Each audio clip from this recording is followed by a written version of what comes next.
Good afternoon all. നമ്മുടെ അഞ്ചാമത്തെ ആഴ്ചയിലേക്ക് കടന്നിരിക്കുകയാണ്. 20 weeks with physics alumni എന്ന പ്രോഗ്രാം. അപ്പോൾ ഇന്ന് നമ്മോട് കൂടെ ഉള്ളത് രഘു സാറാണ്. സാറെ ഇൻട്രൊഡ്യൂസ് ചെയ്യാനും നമ്മുടെ ഈ പരിപാടിയെ പറ്റി സംസാരിക്കാനുമായിട്ട് ഹരികൃഷ്ണൻ സാറെ ക്ഷണിക്കുകയാണ്. എല്ലാവർക്കും പ്രോഗ്രാമിലേക്ക് ഒരിക്കൽ കൂടി സ്വാഗതം. ഇന്നത്തെ നമ്മുടെ റിസോഴ്സ് പേഴ്സൺ നമ്മുടെ അലൂമിനി തന്നെയായ ഡോക്ടർ രഘുനാഥ് ചേലക്കോട്ട്. അദ്ദേഹം IIT ബോംബെയിലെ അസിസ്റ്റന്റ് പ്രൊഫസറാണ്. 2015 മുതൽ കഴിഞ്ഞ 5 വർഷമായിട്ട് IIT ബോംബെയിലെ ഫാക്കൽറ്റിയാണ്, അസിസ്റ്റന്റ് പ്രൊഫസറാണ് അദ്ദേഹം. ഡോക്ടർ രഘു നമ്മുടെ ഡിപ്പാർട്ട്മെന്റിലെ തന്നെ നിത്യജ ടീച്ചറുടെ ക്ലാസ്മേറ്റ് ആണ്. അവർ ഒരുമിച്ച് ഇവിടെ BSc ഫിസിക്സ് പാസ് ഔട്ട് ആയത് 2000-ലായിരുന്നു. തുടർന്ന് IIT മദ്രാസിലായിരുന്നു ഡോക്ടർ രഘുവിന്റെ MSc. നിത്യജ ടീച്ചറും അതെ, അവർ ഒരുമിച്ച് MSc ചെയ്ത അവിടെ നിന്നാണ്. അതിനുശേഷം PhD കംപ്ലീറ്റ് ചെയ്തത് ജർമ്മനിയിലെ മാക്സ് പ്ലാങ്ക് ഇൻസ്റ്റിറ്റ്യൂട്ട്, ജർമ്മനി പോട്സ്ഡാമിലെ മാക്സ് പ്ലാങ്ക് ഇൻസ്റ്റിറ്റ്യൂട്ടിൽ PhD കംപ്ലീറ്റ് ചെയ്തു. പോസ്റ്റ് ഡോക്ടറൽ റിസർച്ച് പല രാജ്യങ്ങളിലായിട്ട് ചെയ്തിട്ടുണ്ട്. ജർമ്മനിയിലെ ജൂലിച്ച് റിസർച്ച് ഇൻസ്റ്റിറ്റ്യൂട്ട്, USA-ലെ ബ്രാൻഡെയ്സ് യൂണിവേഴ്സിറ്റി, ഹാർവാർഡ് യൂണിവേഴ്സിറ്റി, ഇവിടെയൊക്കെ അദ്ദേഹം പോസ്റ്റ് ഡോക്ടറൽ ഫെലോ ആയിരുന്നു. തുടർന്ന് 2015 മുതൽ IIT ബോംബെയിൽ അസിസ്റ്റന്റ് പ്രൊഫസറായിട്ട് വർക്ക് ചെയ്യുന്നു. ഡോക്ടർ രഘുവിന്റെ റിസർച്ച് ഏരിയ, പ്രധാനമായിട്ട് അദ്ദേഹത്തിന്റെ റിസർച്ച് ഇൻട്രസ്റ്റ് വരുന്ന area biophysics, biological systems physical modelling ഉപയോഗിച്ചിട്ട് എങ്ങനെ വിശദീകരിക്കാം എന്നുള്ള ഒരു ഏരിയ ആണ്. ബയോഫിസിക്സിന്റെ ഒരു ബ്രാഞ്ച് എന്ന് വേണമെങ്കിൽ പറയാവുന്ന ആക്റ്റീവ് മാറ്റർ എന്നുള്ള ഒരു ഏരിയ ആണ്. ഇത് വളരെ റീസെന്റ് ആയിട്ടുള്ള ഒരു എമർജിങ് ഏരിയ ആണ്. അതുകൊണ്ട് തന്നെ ഇന്നത്തെ ടോക്ക് എല്ലാവർക്കും വളരെ ഇൻട്രസ്റ്റിംഗ് ആയിരിക്കും എന്ന് പ്രതീക്ഷിക്കുന്നു. മുൻപൊരിക്കൽ എനിക്ക് തോന്നുന്നു ഒരു 2 വർഷം മുമ്പേ നമ്മൾ കോളേജിൽ ഒരു സെമിനാർ നടത്തിയപ്പോൾ ഡോക്ടർ രഘു അതിൽ റിസോഴ്സ് പേഴ്സൺ ആയിരുന്നു. ഒരുപക്ഷെ ഇപ്പോഴത്തെ MSc സ്റ്റുഡൻസ് അന്ന് അതിലിവിടെ BSc പഠിച്ചിരുന്ന ചില സ്റ്റുഡൻസിന് അത് ഓർമ്മയുണ്ടാവാം. അന്ന് അദ്ദേഹം ഇത്തരം ഒരു റിലേറ്റഡ് ഏരിയ തന്നെയായിരുന്നു ഡിസ്കസ് ചെയ്തിരുന്നത്. ഇത് പക്ഷെ കുറച്ചും കൂടി ഡിഫറെന്റ് ആണ്. ടൈറ്റിൽ, ഇന്നത്തെ ടോക്കിന്റെ title nature and non equilibrium physics, finding physical explanations for biological phenomena. ഇതിന്റെ ഒരു അബ്സ്ട്രാക്ട് നിങ്ങൾ കണ്ടിട്ടുണ്ടാകുമെന്ന് വിചാരിക്കുന്നു. പൊതുവെ ബയോളജിക്കൽ ഫിനോമിന ഫിസിക്കൽ തിയറീസ് ഉപയോഗിച്ച് മോഡൽ ചെയ്യുന്നത് വളരെ ഡിഫിക്കൽട്ട് ആണ്. കാരണം ബയോളജിക്കൽ സിസ്റ്റംസ് വളരെ കോംപ്ലക്സ് ആണ്, നോൺ ഇക്വിലിബ്രിയം ആണത്. അപ്പൊ ഈ ഒരു ചാലഞ്ച് ഫിസിക്സ് ഏറ്റെടുത്തിട്ട് ബയോളജിക്കൽ ഫിനോമിന കൂടി ഫിസിക്സിന്റെ ഒരു സിസ്റ്റത്തിലേക്ക് കൊണ്ടുവരാൻ, അതിന്റെ ഫിസിക്സിന്റെ ടൂൾസ് ഉപയോഗിച്ച് എക്സ്പ്ലെയിൻ ചെയ്യാൻ ശ്രമിക്കുന്ന ആ ഒരു എമർജിങ് ഏരിയ ആണ് അദ്ദേഹം പരിചയപ്പെടുത്തുന്നത്. നമുക്ക് എല്ലാവർക്കും വേണ്ടി സ്നേഹത്തോടെ ഡോക്ടർ രഘുവിനെ ഈ പ്രോഗ്രാമിലേക്ക്, അദ്ദേഹത്തിന്റെ പ്രസന്റേഷനിലേക്ക് ക്ഷണിക്കുന്നു. Thank you, Harishnan sir, and thank you, Sunira teacher, Nityaja, for the very nice introduction. So, sir പറഞ്ഞ പോലെ ഞങ്ങൾ 2000-ലാണ് ഞാനും നിത്യജ ടീച്ചറൊക്കെ പാസ് ഔട്ട് ആവുന്നത്, പിന്നെ മടപ്പള്ളി കോളേജിൽ 20 വർഷം മുമ്പ്. 20 വർഷം മുമ്പ് ആ സമയത്ത് എനിക്ക് ഓർമ്മയില്ല ഇതുപോലെ ഇത്ര വൈഡ് സ്പ്രെഡ് ആയിട്ടുള്ള ആളുകൾ, ഇത്ര അധികം ആളുകളൊന്നും ആ സമയത്ത് അങ്ങനെ റിസർച്ച് ഏരിയയിലേക്ക് അങ്ങനെ പോകുന്നുണ്ടായിരുന്നില്ല. ആ സമയത്ത് എന്റെ അറിവിൽ അങ്ങനെ ഞങ്ങളുടെ അലൂമിനിയിലൊന്നും ഇതുപോലെ റിസർച്ച് ഏരിയയിൽ വർക്ക് ചെയ്യുന്ന ആൾക്കാരോ അതായത് ആക്റ്റീവായിട്ട് റിസർച്ച് ചെയ്യുന്ന ആളുകളൊന്നും എന്റെ അറിവിലൊന്നും ഉണ്ടായിരുന്നില്ല. പക്ഷേ അന്നുണ്ടായിരുന്ന ഇതുപോലുള്ള വളരെ എനർജറ്റിക് ആയിട്ടുള്ള കുറെ സാറന്മാര്, പപ്പുട്ടി സാറ്, സുരേഷ് സാർ ഇവിടെ ഉണ്ടെന്ന് തോന്നുന്നു, ഞാൻ കണ്ടു. പിന്നെ രാമകൃഷ്ണൻ സാറ്, നാരായണൻ സാറ്, ഒരുപാട് ആൾക്കാരുണ്ടായിരുന്നു. ഞങ്ങളിങ്ങനെ ഇതുപോലെ പരിപാടികളൊക്കെ സംഘടിപ്പിക്കാറുണ്ടായിരുന്നു അന്ന്. പിന്നെ പുറത്തുനിന്നുള്ള ബാക്കി കോളേജിൽ നിന്നുള്ള അധ്യാപകരെ കൊണ്ടുവന്നുണ്ട്. ഞങ്ങളെ കൊണ്ട് ആ സമയത്ത് പറ്റുന്ന രീതിയിൽ അതൊക്കെ വളരെ ആവേശത്തോടെയാണ് ഞങ്ങൾ അന്ന് ചെയ്തത്. പക്ഷെ അതൊക്കെ പിന്നെ ഭാവിയിൽ ഒരുപാട് ഗുണം ചെയ്തു. എന്ന് വെച്ചാൽ നമുക്ക് ആ സബ്ജക്റ്റിനോടുള്ള ഒരു താല്പര്യം ഈ ടെക്സ്റ്റ് ബുക്കിന് പുറത്തേക്ക്, ടെക്സ്റ്റ് ബുക്കിന്റെ അപ്പുറത്തേക്ക് ഒരു ഇഷ്ടമൊക്കെ തോന്നാൻ വേണ്ടിയിട്ട് ഇതുപോലുള്ള പരിപാടികളൊക്കെ വളരെ ഗുണം ചെയ്തു. അതുകൊണ്ട് തന്നെ നിങ്ങളുടെ ഈ ഒരു ഐഡിയ, അതൊരു വെബിനാർ സീരീസ് എന്നുള്ളത് വളരെ നല്ലൊരു ഐഡിയ. അങ്ങനെ ഐഡിയ പ്ലാൻ ചെയ്യാനും അതുപോലെ ഇംപ്ലിമെന്റ് ചെയ്യാനൊക്കെ നിങ്ങൾ നടത്തുന്ന ശ്രമത്തെ, അതുപോലെ ഇവിടുത്തെ സാറന്മാരും ഇവിടുത്തെ സ്റ്റുഡൻസ് ഒക്കെ ചെയ്യുന്ന ആ ഒരു എഫേർട്ടിനെ ഞാൻ ആദ്യമായി അഭിനന്ദിക്കുന്നു. പിന്നെ എന്നോട് ഒരു റിസർച്ച് എക്സ്പീരിയൻസ് ഒക്കെ പറയാൻ പറഞ്ഞു. ആ റിസർച്ച് എക്സ്പീരിയൻസ് അല്ല, സോറി, ഈ ഒരു BSc കഴിഞ്ഞ മുതൽ ഇതുപോലുള്ള ഇവിടെ 2015 IIT ജോയിൻ ചെയ്യുന്നവരെയുള്ള ഒരു എക്സ്പീരിയൻസും കാര്യങ്ങളൊക്കെ ഷെയർ ചെയ്യാൻ പറഞ്ഞു. ഓക്കെ, എക്സ്പീരിയൻസ് പറയുകയാണെങ്കിൽ പറയാം, പക്ഷെ കൂടുതൽ നന്നായിരിക്കും. ഞാൻ വളരെ ബ്രീഫായിട്ട് എൻ്റെ ഒരു ഞാൻ പിന്നെ ഈ പോയ സ്ഥലങ്ങളിൽ അവിടെ ചെയ്ത വർക്കുകളും കാര്യങ്ങളൊക്കെ ബ്രീഫായിട്ട് പറയാം. അതിലും നല്ലതായിരിക്കും അപ്പം നിങ്ങളുടെ ഒരു ഇന്ററാക്ഷൻ. കാരണം ഒന്നാമത് ഞാനിത് ടോക്ക് തരുമ്പോ നിങ്ങൾ ആരെയും കാണാതെയാണ് ഞാൻ പറയുന്നത്. അതൊരു വലിയ ബുദ്ധിമുട്ടുള്ള കാര്യമാണ്. അതുകൊണ്ട് എവിടെയെങ്കിലും എന്തെങ്കിലും സംശയം എന്തെങ്കിലും ചോദിക്കാനൊക്കെ ഉണ്ടെങ്കിൽ, ക്ലാരിഫൈ ഉണ്ടെങ്കിൽ ആ സമയത്ത് തന്നെ പിന്നെ ഇന്ററപ്റ്റ് ചെയ്ത് ചോദിക്കുന്നതായിരിക്കും നല്ലത്. കാരണം ഞാനൊരാൾ ഇങ്ങനെ വെറുതെ പറയുന്നതിന് കാര്യമില്ലല്ലോ, നിങ്ങൾക്ക് അതൊന്നും അത് കൺസീവ് ചെയ്യുന്നില്ലെങ്കിൽ. ഓക്കെ, അപ്പൊ ഞാൻ ബ്രീഫായിട്ട് പറഞ്ഞു കഴിഞ്ഞാൽ 2000 ഞാൻ അവിടുന്ന് BSc കഴിഞ്ഞു. 2002 IIT MSc കഴിഞ്ഞു. അപ്പോ MSc അവസാനിക്കുന്ന വരെയൊന്നും എനിക്ക് റിസർച്ചിലേക്ക് അതൊരു മെയിൻ കാര്യമായിട്ട് എടുക്കണം എന്നുള്ള ഐഡിയ ഒന്നും ഉണ്ടായിരുന്നില്ല. കാരണം നമുക്ക് ഏത് ഏരിയയിൽ വർക്ക് ചെയ്യണം, എന്ത് റിസർച്ച് ചെയ്യണം എന്നൊന്നും അന്നൊരു രൂപം ഉണ്ടായിരുന്നില്ല.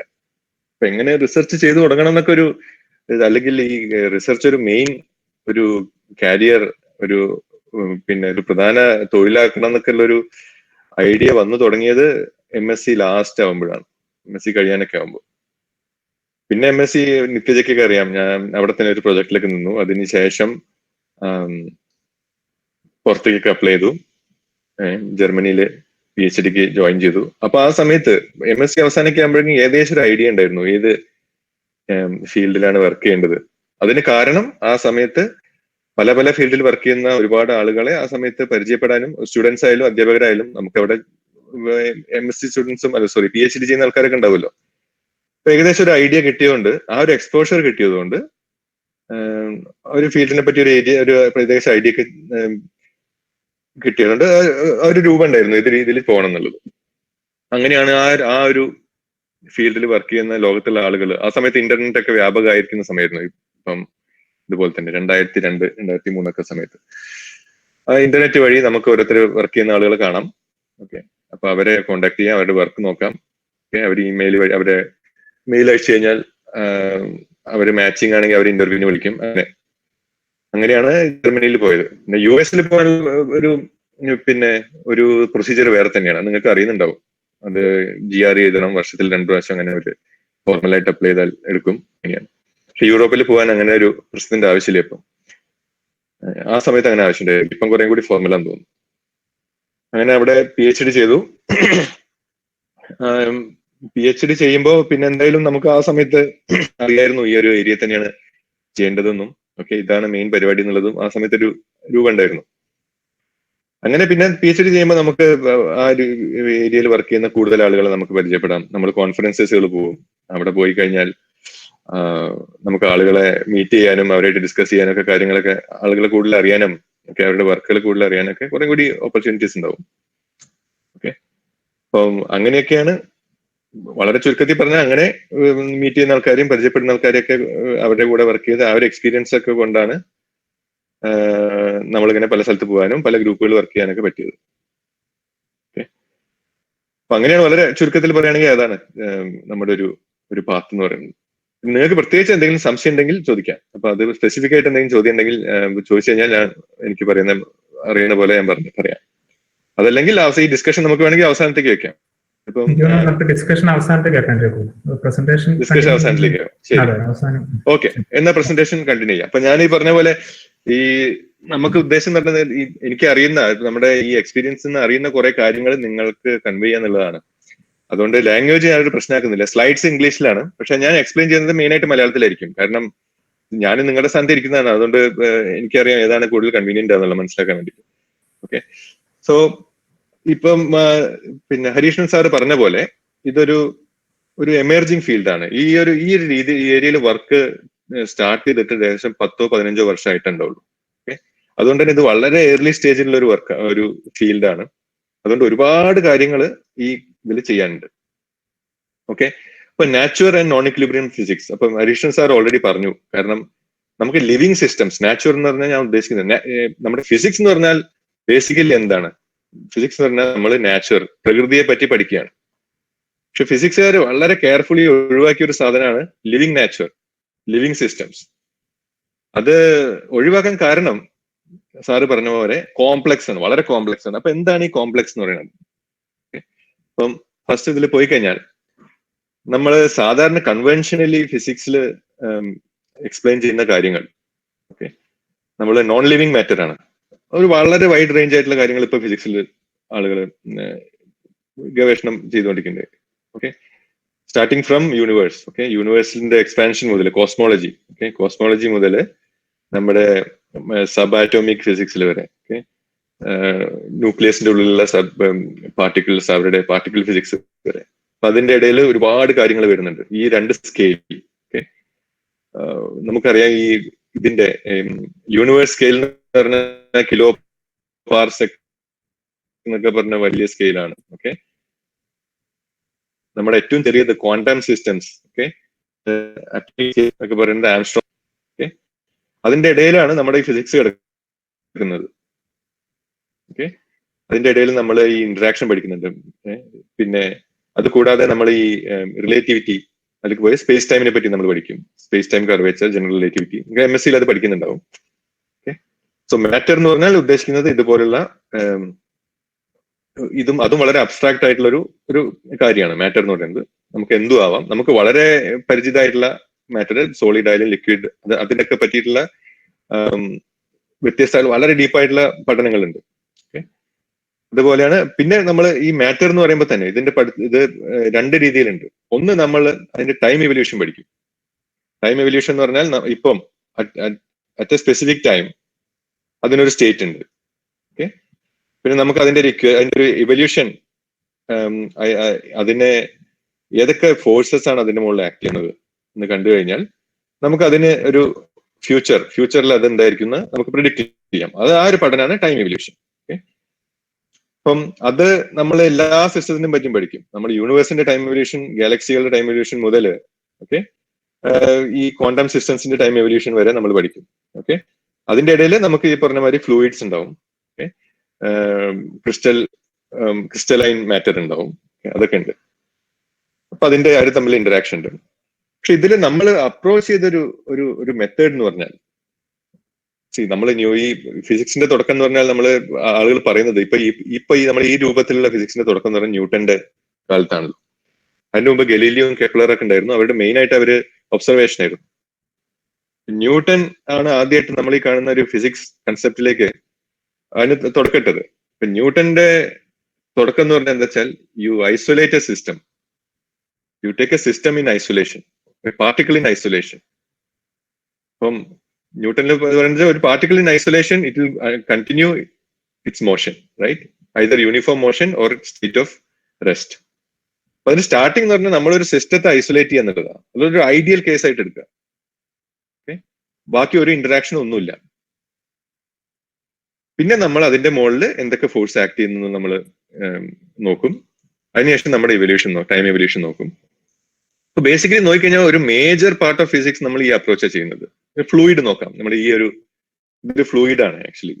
ഒരു ടെർബുലൻസ് സിസ്റ്റം. ഓക്കെ അപ്പൊ ഈ ഫ്ലൂയിഡിന് നോക്കിക്കഴിഞ്ഞാൽ നമ്മൾ ശരിക്കും എന്താ ഫ്ലൂയിഡിന്റെ ഇക്വേഷൻ? ഫ്ലൂയിഡിന് നമ്മൾ പഠിക്കുന്നത് നാവിയർ സ്റ്റോക്സ് ഇക്വേഷൻ വെച്ചിട്ടാണ്. അപ്പൊ നാവിയർ സ്റ്റോക്സ് ഇക്വേഷൻ എങ്ങനെയാണ് ഡിറൈവ് ചെയ്യുക? നമ്മളൊന്നും ഫ്ലൂയിഡ് മോളിക്യൂൾസ് നോക്കിയിട്ടില്ല. നാവിയർ സ്റ്റോക്സ് നമ്മളൊരു എലിമെന്റ് എടുക്കും. We take A single element. ആ സിംഗിൾ എലിമെന്റിൽ നമ്മൾ കുറെ പ്രോപ്പർട്ടീസ് അസ്യൂം ചെയ്യും. എന്താണ്? അതിന് വെലോസിറ്റി ഉണ്ട്, അതിന് ഡെൻസിറ്റി ഉണ്ട്, ഓക്കെ അതിന്റെ മുകളിൽ സ്ട്രെസ് ഉണ്ട്, അതിന്റെ സ്ട്രെയിൻ ഉണ്ട്, അതൊക്കെ അസ്യൂം ചെയ്യും. അപ്പൊ നമ്മളൊരു ഐസൊലേറ്റഡ് സിസ്റ്റം എടുക്കുക, അതിന് കുറെ പ്രോപ്പർട്ടീസ് അസ്യൂം ചെയ്യുക. ആ പ്രോപ്പർട്ടീസ് എങ്ങനെ ടൈമിൽ ഇവോൾവ് ചെയ്യുന്നു എന്നാണ് നമ്മൾ പഠിക്കുന്നത്. അപ്പൊ ഈ ഒരു ബേസിക് അപ്രോച്ച് ഈ കാര്യങ്ങളിൽ ഈ പറഞ്ഞ സിസ്റ്റംസിലൊക്കെ വളരെ സക്സസ്ഫുൾ ആയിരുന്നു. ഓക്കെ നമുക്കറിയാം ന്യൂട്ടൻസ് ഇക്വേഷൻ വെച്ചിട്ട് നമ്മൾ പിന്നെ സോളാർ സിസ്റ്റത്തിന്റെ മോഷൻ മൊത്തമായിട്ട് നമുക്കറിയാം.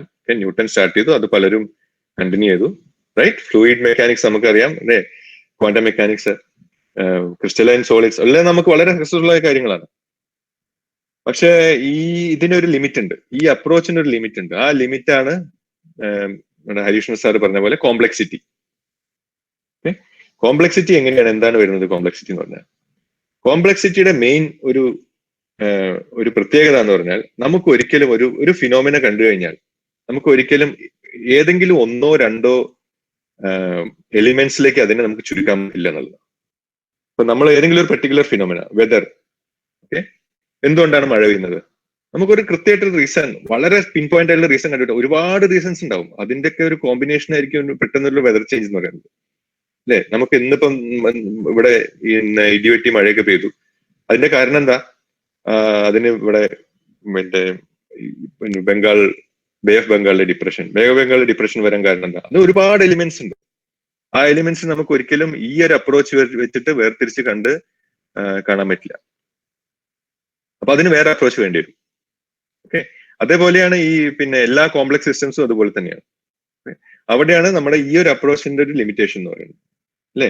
അപ്പൊ ഇത് പലരും ചിന്തിച്ചിട്ടുള്ള കാര്യമാണ്. അപ്പം നിങ്ങൾക്കറിയാം ഷ്രോഡിംഗർ. ഓക്കെ, ഷ്രോഡിംഗർ എല്ലാവർക്കും പരിചയമുള്ളതാണ്. നിങ്ങൾ BSc അല്ലെ, ഷ്രോഡിംഗർ കേൾക്കാത്ത ആരെങ്കിലും ഉണ്ടാവുമല്ലോ, എനിക്ക് തോന്നുന്നില്ല. ഫിസിക്സ്, പുള്ളിയുടെ ക്വാണ്ടം മെക്കാനിക്സിൽ വളരെ പയനീറിംഗ് ആയിട്ടുള്ള വർക്ക് കോൺട്രിബ്യൂട്ട് ചെയ്ത ആളാണ്. അപ്പൊ പുള്ളിയുടെ ഒരു ബുക്ക് എഴുതിയിട്ടുണ്ട്, what is life, mind and matter. പുള്ളി പറഞ്ഞതാണ് ഫിസിക്സുകാര് നമ്മളെ ഫിസിക്സ് എത്ര നിസ്സാരരാണ് ഈ ലൈഫിനെ പറ്റിയുള്ള പ്രശ്നം, എന്തൊക്കെയാണ് ഫിസിക്സിൽ ഫേസ് ചെയ്യുന്ന പ്രശ്നം. അപ്പൊ പുള്ളിയുടെ അതിലൊരു കോട്ടാണത്. അപ്പൊ ഞാൻ അത് വായിക്കാം. Okay, the difference in structure is of some kind that. So അവർ പറയുന്നത് ബയോളജിയും നമ്മൾ ഫിസിസിസ്റ്റുകൾ സാധാരണ വർക്ക് ചെയ്യുന്ന സിസ്റ്റം, ഒരു ബയോളജിക്കൽ സിസ്റ്റം തമ്മിലുള്ള വ്യത്യാസമാണ് പുള്ളി പറയുന്നത്.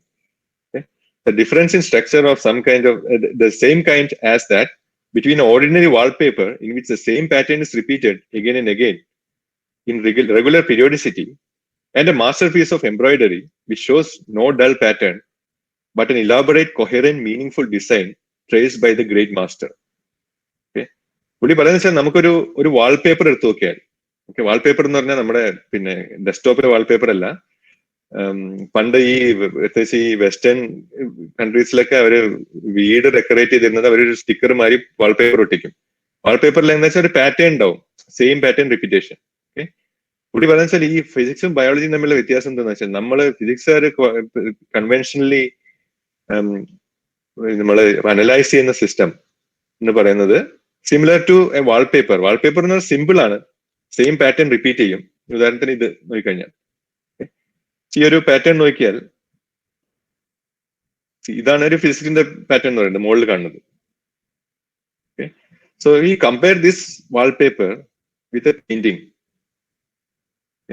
സോ വാൾപേപ്പർ എന്ന് പറഞ്ഞാൽ it's boring, dull and repetition. I'm not saying physics is boring, okay, but compare to this, ഈ പെയിന്റിങ്ങിനെ വെച്ച് കമ്പയർ ചെയ്യുമ്പോൾ ഇത് തമ്മിലുള്ള വ്യത്യാസം. അപ്പം ഈ ഒരു മൈൻഡ് വെച്ചിട്ട് നമുക്ക് ഈ പെയിന്റിങ്ങിനെ അനലൈസ് ചെയ്യാൻ പറ്റില്ല എന്നാണ് പുള്ളിയുടെ. അപ്പൊ അതിന്റെ ഒരു ഈ ഫിസിക്സിന്റെ മെയിൻ നമ്മൾ ഫേസ് ചെയ്യുന്ന പ്രശ്നത്തിന്റെ ഒരു സമ്മറിയാണ് പുള്ളി പറഞ്ഞത്. അപ്പൊ അതൊരു നല്ല ബുക്കാണ്, നിങ്ങൾക്ക് വേണേൽ വായിച്ചു നോക്കാം. ഓക്കെ, ഒരു ചെറിയൊരു ബുക്കാണ് അത്, വായിച്ചിട്ടില്ലെങ്കിൽ. ഓക്കെ, അപ്പൊ ഒരു ഉദാഹരണം പറഞ്ഞു കഴിഞ്ഞാൽ ഈ ക്രിസ്റ്റലൈൻ സ്ട്രക്ചർ നമ്മളൊക്കെ പഠിക്കുന്നതാണ്. ഈ ഫിസിക്കൽ കെമിസ്ട്രി സബ് ഉണ്ടെങ്കിൽ അതിലുണ്ടാവും. ഈ ഫിസിക്സ് തന്നെ പഠിക്കുന്നുണ്ടെന്ന് തോന്നുന്നു. ഈ കാണുന്നത് ഒരു സോഡിയം ക്ലോറൈഡ് ക്രിസ്റ്റൽ ആണ്. ഓക്കെ, വളരെ സിമ്പിൾ ആയിട്ടുള്ള ഒരു സ്ട്രക്ചർ ആണ് സോഡിയം ക്ലോറൈഡ്. ഈ ക്യൂബിക് സ്ട്രക്ചർ ലാറ്റീസിൽ നമ്മൾ അറേഞ്ച് ചെയ്യും.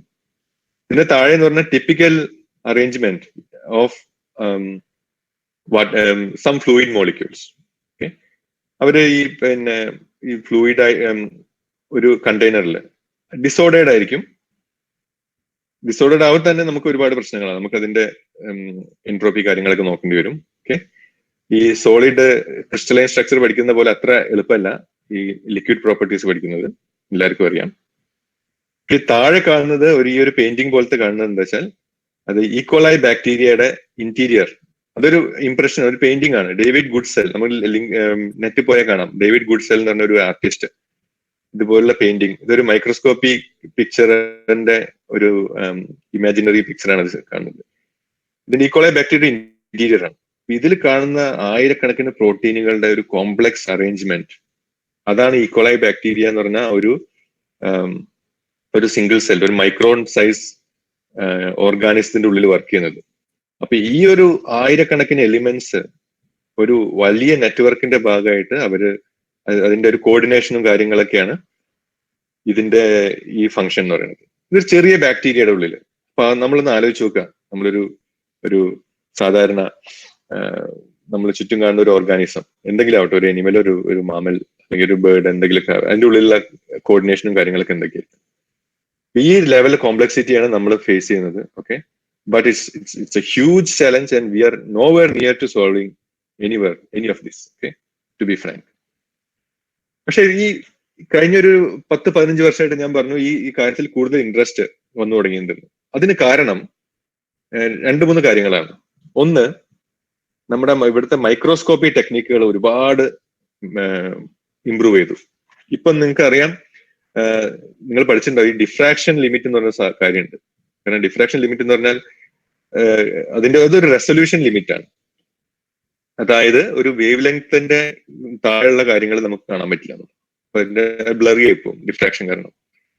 പക്ഷെ അതിനെ ബീറ്റ് ചെയ്യുന്ന ഒരു മൈക്രോസ്കോപ്പി ടെക്നിക്ക് കഴിഞ്ഞ ഒരു 5 എനിക്ക് തോന്നുന്നു 2015 മറ്റുള്ള നോബൽ പ്രൈസ് അതിനായിരുന്നു തോന്നുന്നു. ഓക്കെ, അപ്പൊ അത് വെച്ചിട്ട് നമുക്ക് എന്താന്ന് വെച്ചാൽ വളരെ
ഹലോ നിത്യജ,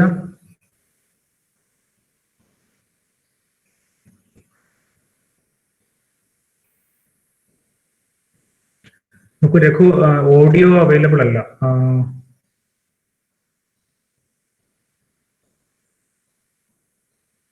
ഓഡിയോക്ക് ഓരോ പ്രോബ്ലം ഉണ്ടെന്ന് തോന്നുന്നു. ഓഡിയോ അവൈലബിൾ അല്ല.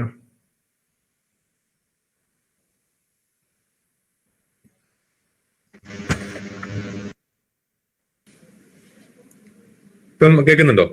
ഇപ്പൊ ക്ലിയർ ആണ്. മൈക്രോഫോണിന്റെ പ്രശ്നം. ഞാൻ പറയുന്നത് മിസ്സായി പോയോ അതിന്റെ ഇടയിൽ? മുമ്പത്തെ സ്ലൈഡ് മുതൽ പറഞ്ഞാൽ മതി. തൊട്ടുമുമ്പത്തെ സ്ലൈഡിന്റെ ഈ ഭാഗം മുതൽ, ഇതിന്റെ അവസാനം മുതൽ പറഞ്ഞാൽ മതി. അപ്പൊ ഞാൻ പറഞ്ഞു വന്നതെന്ന് വെച്ചാൽ മൈക്രോഫോണിന് ഇതേപോലെ ചെറിയ പ്രശ്നമാണ്. ഓക്കെ, ഇപ്പം ഈ ഒരു കോംപ്ലക്സിറ്റി, അതായത് ഈക്കോളൈ ബാക്ടീരിയ ഒരു മൈക്രോസ്കോപ്പിക് ഓർഗാനിസത്തിന്റെ ഉള്ളിൽ തന്നെയുള്ള ഒരു കോംപ്ലക്സിറ്റി. ആ കോംപ്ലക്സിന്റെ ഒരു ഓർഗാനിസത്തിന്റെ ഉള്ളിൽ ആയിരക്കണക്കിന് പ്രോട്ടീൻസും അതുപോലുള്ള കാര്യങ്ങളുണ്ട്. ഓക്കെ, അപ്പൊ അതിന്റെ ഒരു കോർഡിനേറ്റഡ് ഒരു ഫങ്ഷനാണ് ഈ ഒരു ചെറിയ ബാക്ടീരിയയുടെ മൂവ്മെന്റും അതുപോലുള്ള അതിന്റെ ഒരു ഡൈനാമിക്സും കാര്യങ്ങളൊക്കെ സാധ്യമാക്കുന്നത്. ഓക്കെ, അപ്പം അത് വെച്ച് നോക്കുമ്പോൾ നമുക്കറിയാം ഈ ഒരു ചെറിയ ബാക്ടീരിയയുടെ ഉള്ളിൽ തന്നെയുള്ള കോംപ്ലക്സിറ്റി. ഓക്കെ, അപ്പം അത് വെച്ച് നോക്കുമ്പോൾ അറിയാം, നമ്മൾ കാണുന്ന സാധാരണ നമ്മുടെ മുമ്പിൽ കാണുന്ന ഒരു ഓർഗാനിസത്തിന്റെ അതിന്റെ എത്രത്തോളം കോംപ്ലക്സ് ആണെന്നുള്ളത് നമുക്കത് മനസ്സിലാക്കാൻ പറ്റും. അപ്പം ഈ കോംപ്ലക്സിറ്റിയാണ് നമ്മൾ ഫിസിക്സുകൾ ഫേസ് ചെയ്യുന്നത്. ഓക്കെ, അപ്പൊ നമ്മുടെ ഈ ഒരു ടൂൾ വെച്ചിട്ട് നമ്മൾ അനലൈസ് ചെയ്യാൻ നോക്കുന്നത്, നമ്മുടെ ലൈഫിനെ ഫിസിക്സിലേക്ക് എക്സ്പ്ലെയിൻ ചെയ്യാൻ പറ്റുന്നുള്ള ആ ഒരു ഇതിലേക്ക് വരുമ്പോൾ നമ്മൾ ഫേസ് ചെയ്യുന്ന ഒരു ചാലഞ്ച് എന്ന് പറഞ്ഞാൽ ഈ ഒരു കോംപ്ലക്സിറ്റിയാണ്. അപ്പം ഞാൻ പറഞ്ഞെന്താന്ന് വെച്ചാൽ ഈ ഒരു കഴിഞ്ഞ 10-15 വർഷത്തിനുള്ളിൽ ഇതിൽ ഒരുപാട് ഇംപ്രൂവ്മെന്റ് ഉണ്ടായിട്ടുണ്ട്. ഓക്കെ, നമ്മൾ ഇതിന്റെ we are not even close to solving any of this. അല്ല, ഒരുപാട് ചലഞ്ചസ് ഉണ്ട്, നമുക്ക് ഒരുപാട് വർഷങ്ങൾ ഇനി എടുക്കും. പക്ഷെ ഈ ഒരു അടുത്ത കാലത്ത് കുറച്ച് ഇംപ്രൂവ്മെന്റ് ഉണ്ടായിട്ടുള്ള കുറച്ച് ഏരിയ എന്താന്ന് വെച്ചാൽ, ഒന്ന് മൈക്രോസ്കോപ്പിക് ടെക്നിക്സ് ആണ്. മൈക്രോസ്കോപ്പിക് ടെക്നിക്സിലെ ഒരുപാട് ന്യൂനതകൾ ഈ അടുത്ത കാലത്ത് വെച്ചിട്ട് പരിഹരിച്ചിട്ടുണ്ട്. എന്നുവെച്ചാൽ ഒന്ന്, നമുക്കൊക്കെ അറിയാം ഡിഫ്രാക്ഷൻ ലിമിറ്റ്, നമ്മുടെ ഇതിന്റെ റെസൊല്യൂഷന്റെ ഒരു ഡിഫ്രാക്ഷൻ ലിമിറ്റ് ഉണ്ട്. എന്നുവെച്ചാൽ വേവ് നമ്മൾ ഉപയോഗിക്കുന്ന ഒപ്റ്റിക്കൽ വേവ് ലെങ്തിന്റെക്കാളും കുറഞ്ഞ സ്കെയിലുള്ള സാധനങ്ങൾ നമുക്ക് ഒബ്സർവ് ചെയ്യാൻ പറ്റില്ല അല്ലെ? അതാണ് ഡിഫ്രാക്ഷൻ ലിമിറ്റ് എന്ന് പറയുന്നത്. ഓക്കെ, അപ്പൊ അതിനെ ബീറ്റ് ചെയ്യുന്ന ഒരു കണ്ടുപിടുത്താണ് എനിക്ക് തോന്നുന്നു 2015 മറ്റോ 2014 മറ്റോ നോബൽ പ്രൈസ് കിട്ടിയത് ആ മൈക്രോസ്കോപ്പിക് ടെക്നിക്സിനാണ്. ഈ പുതിയ മൈക്രോസ്കോപ്പിക് ടെക്നിക്സ് വെച്ചിട്ട് നമുക്ക് എന്ത് ചെയ്യാന്ന് വെച്ചാൽ ഈവൻ മോളിക്യൂൾസ് വരെ, സ്മോൾ ഇൻഡിവിജ്വൽ മോളിക്യൂൾസ് വരെ നമുക്ക് ഇമേജ് ചെയ്യാൻ പറ്റും, മൈക്രോസ്കോപ്പിക് ഇമേജ് ചെയ്യാൻ പറ്റും. നമുക്ക് ഇലക്ട്രോൺ മൈക്രോസ്കോപ്പ് ഒക്കെ ഉണ്ടായിരുന്നു മുമ്പ്, പക്ഷെ ഒപ്റ്റിക്കൽ മൈക്രോസ്കോപ്പിന്റെ ഗുണം എന്താണെന്ന് വെച്ചാൽ അത് ഈ സാമ്പിളിനെ അധികം ഡിസ്റ്റർബ് ചെയ്യില്ല എന്നുള്ളത്. അത് കാരണം നമുക്ക് ലിവിങ് ഓർഗാനിസത്തിനെ ലൈവായിട്ട് നമുക്ക് വാച്ച് ചെയ്യാം. ലിവിങ് ഓർഗാനിസത്തിന്റെ ഇവല്യൂഷൻ ലൈവായിട്ട് നമുക്ക് ഇതിൽ കാണാൻ പറ്റും. ഓക്കെ, രണ്ടാമത്തെ കാര്യം എന്ന് വെച്ചാൽ ഇപ്പം പണ്ടത്തെ പോലെ മൈക്രോസ്കോപ്പ് ഈ IPS കണ്ണിൽ വെച്ചിട്ട് കാണുന്ന മൈക്രോസ്കോപ്പ് അല്ല ഇപ്പോൾ ഉള്ളത്. സാധാരണ നമുക്കൊരു ഹൈ പവർ മൈക്രോസ്കോപ്പ് ഉണ്ടാവും, അത് ഒരു കമ്പ്യൂട്ടറിൽ കണക്ട് ചെയ്യും, കമ്പ്യൂട്ടറിൽ അത് ഇമേജ് ക്യാപ്ചർ ചെയ്യും, ഇമേജിനെ കമ്പ്യൂട്ടർ ഈ കോഡ് വെച്ചിട്ട് കമ്പ്യൂട്ടർ പ്രോഗ്രാംസ് വെച്ചിട്ട് അനലൈസ് ചെയ്യും. ഓക്കെ, അപ്പം ആ ഒരു എന്ന് വെച്ചാൽ ഈ അടുത്ത കാലത്ത് നമുക്കൊക്കെ അറിയാം കമ്പ്യൂട്ടർ വളരെ ചീപ്പായി, കമ്പ്യൂട്ടറിന് ഫാസ്റ്ററായി, മെമ്മറി ഒരുപാട് കിട്ടി. ഓക്കെ, അപ്പൊ സാധാരണ ഒരു ഒപ്റ്റിക്കൽ ഇമേജ് അതിന്റെ ഒരു എക്സ്പെരിമെന്റ് എടുത്തു കഴിഞ്ഞാൽ അതിന് ടെറാബൈറ്റ്സ് ഓഫ് ഡാറ്റ ആയിരിക്കും. ആ ഡാറ്റ സ്റ്റോർ ചെയ്യാനുള്ള മെമ്മറി, ആ ഡാറ്റ അനലൈസ് ചെയ്യാനുള്ള കമ്പ്യൂട്ടേഷണൽ പവർ, ഇതൊക്കെ ഒരുപാട് ഈ കഴിഞ്ഞ 10-15 വർഷത്തിൽ ഇമ്പ്രൂവ് ചെയ്തു.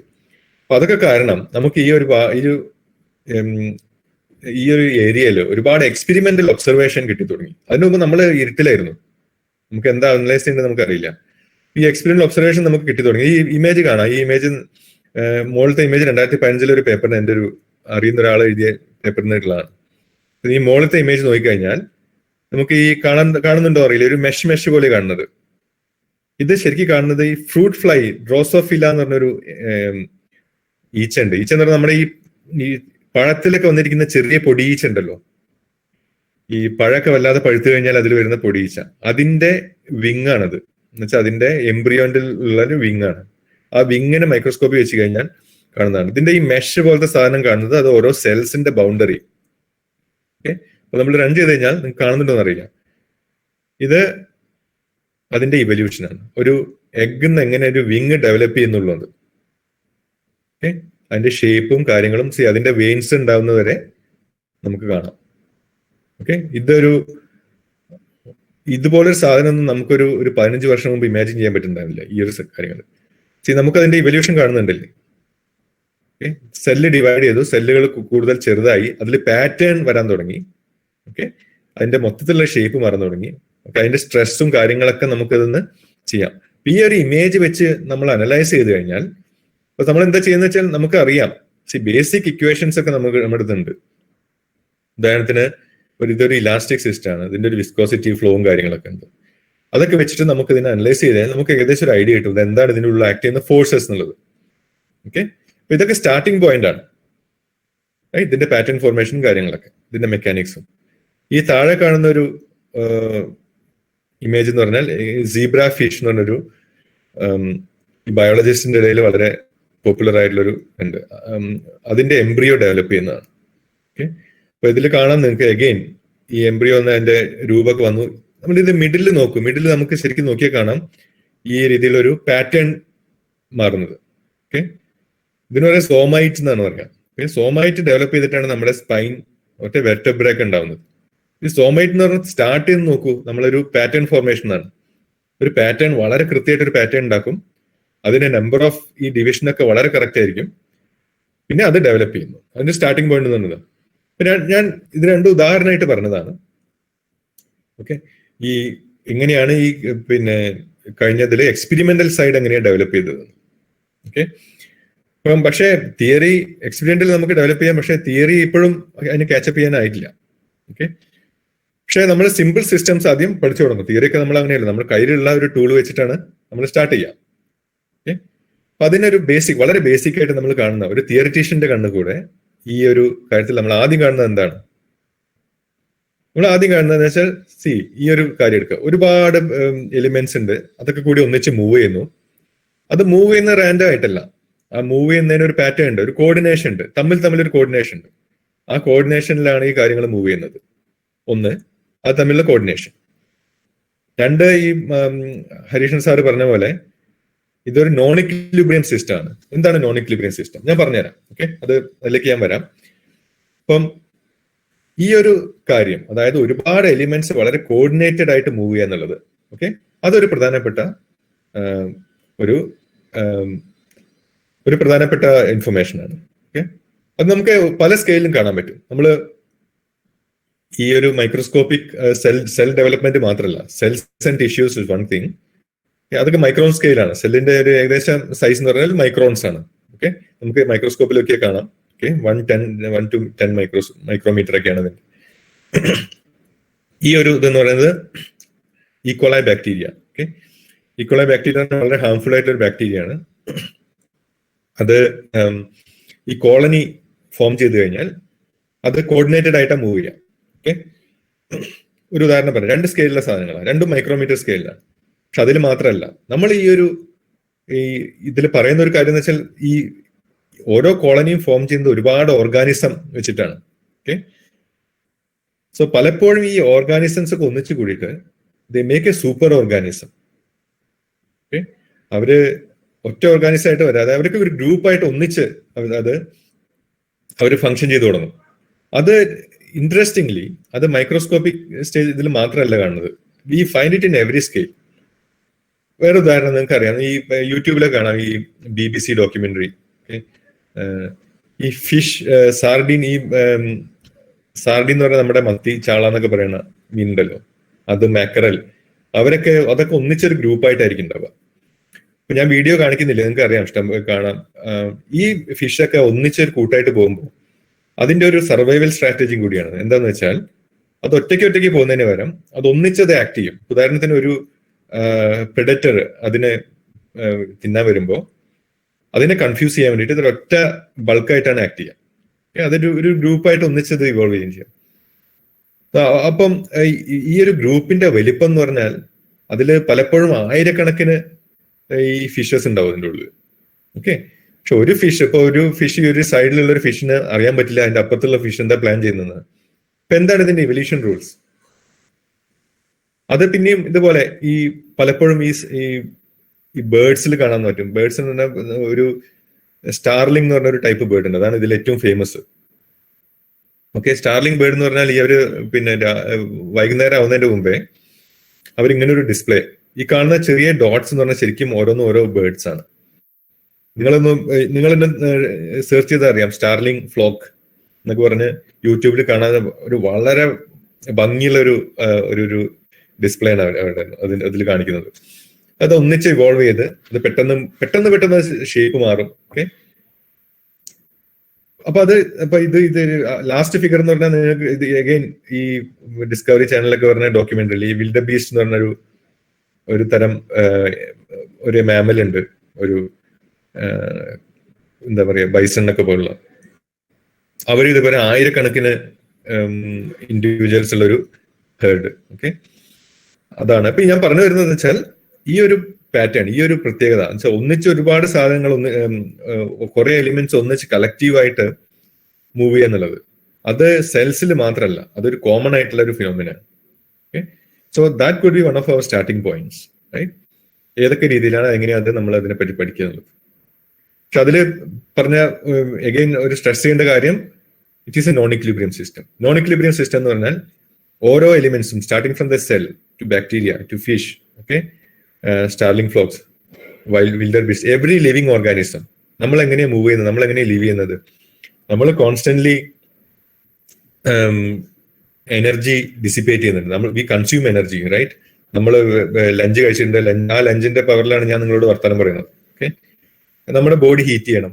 Okay, usually our room temperature is lesser than our body temperature. Okay, 37 താഴെയാണ്. 37 കൂടുമ്പോഴാണ് നമുക്ക് ഭയങ്കര ചൂടാന്നൊക്കെ തോന്നുന്നത്. സാധാരണ 30-32 ഒക്കെയാണ് നമുക്ക് റൂം ടെമ്പറേച്ചർ ഉണ്ടാവുക. അപ്പം ബോഡി കോൺസ്റ്റന്റ് ആയിട്ട് ഹീറ്റ് ചെയ്യണം. ഹീറ്റ് നമ്മൾ പ്രൊഡ്യൂസ് ചെയ്യുന്നത് നമ്മളെ ഈ പിന്നെ മെറ്റബോളിസം വഴിയാണ്. മെറ്റബോളിസം പ്രൊഡ്യൂസ് ചെയ്യും, ആ ഹീറ്റ് നമ്മൾ ചെയ്യും. നമ്മുടെ ഹാർട്ട് ബീറ്റ് ചെയ്യാൻ എനർജി വേണം. ഓക്കെ, ബ്ലഡ് പമ്പ് ചെയ്യാൻ എനർജി വേണം, സെല്ല് ഡിവൈഡ് ചെയ്യാൻ എനർജി വേണം.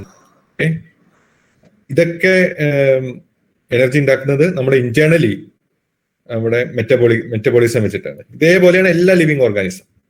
Something in common. ഇപ്പൊ നമ്മൾ ബാക്ടീരിയ ആയാലും മനുഷ്യന്മാരായാലും ജനറേറ്റ്സ് എനർജി ഇന്റേണലി, അത് ഡിസിപ്പേറ്റ് ചെയ്തുകൊണ്ടിരിക്കും.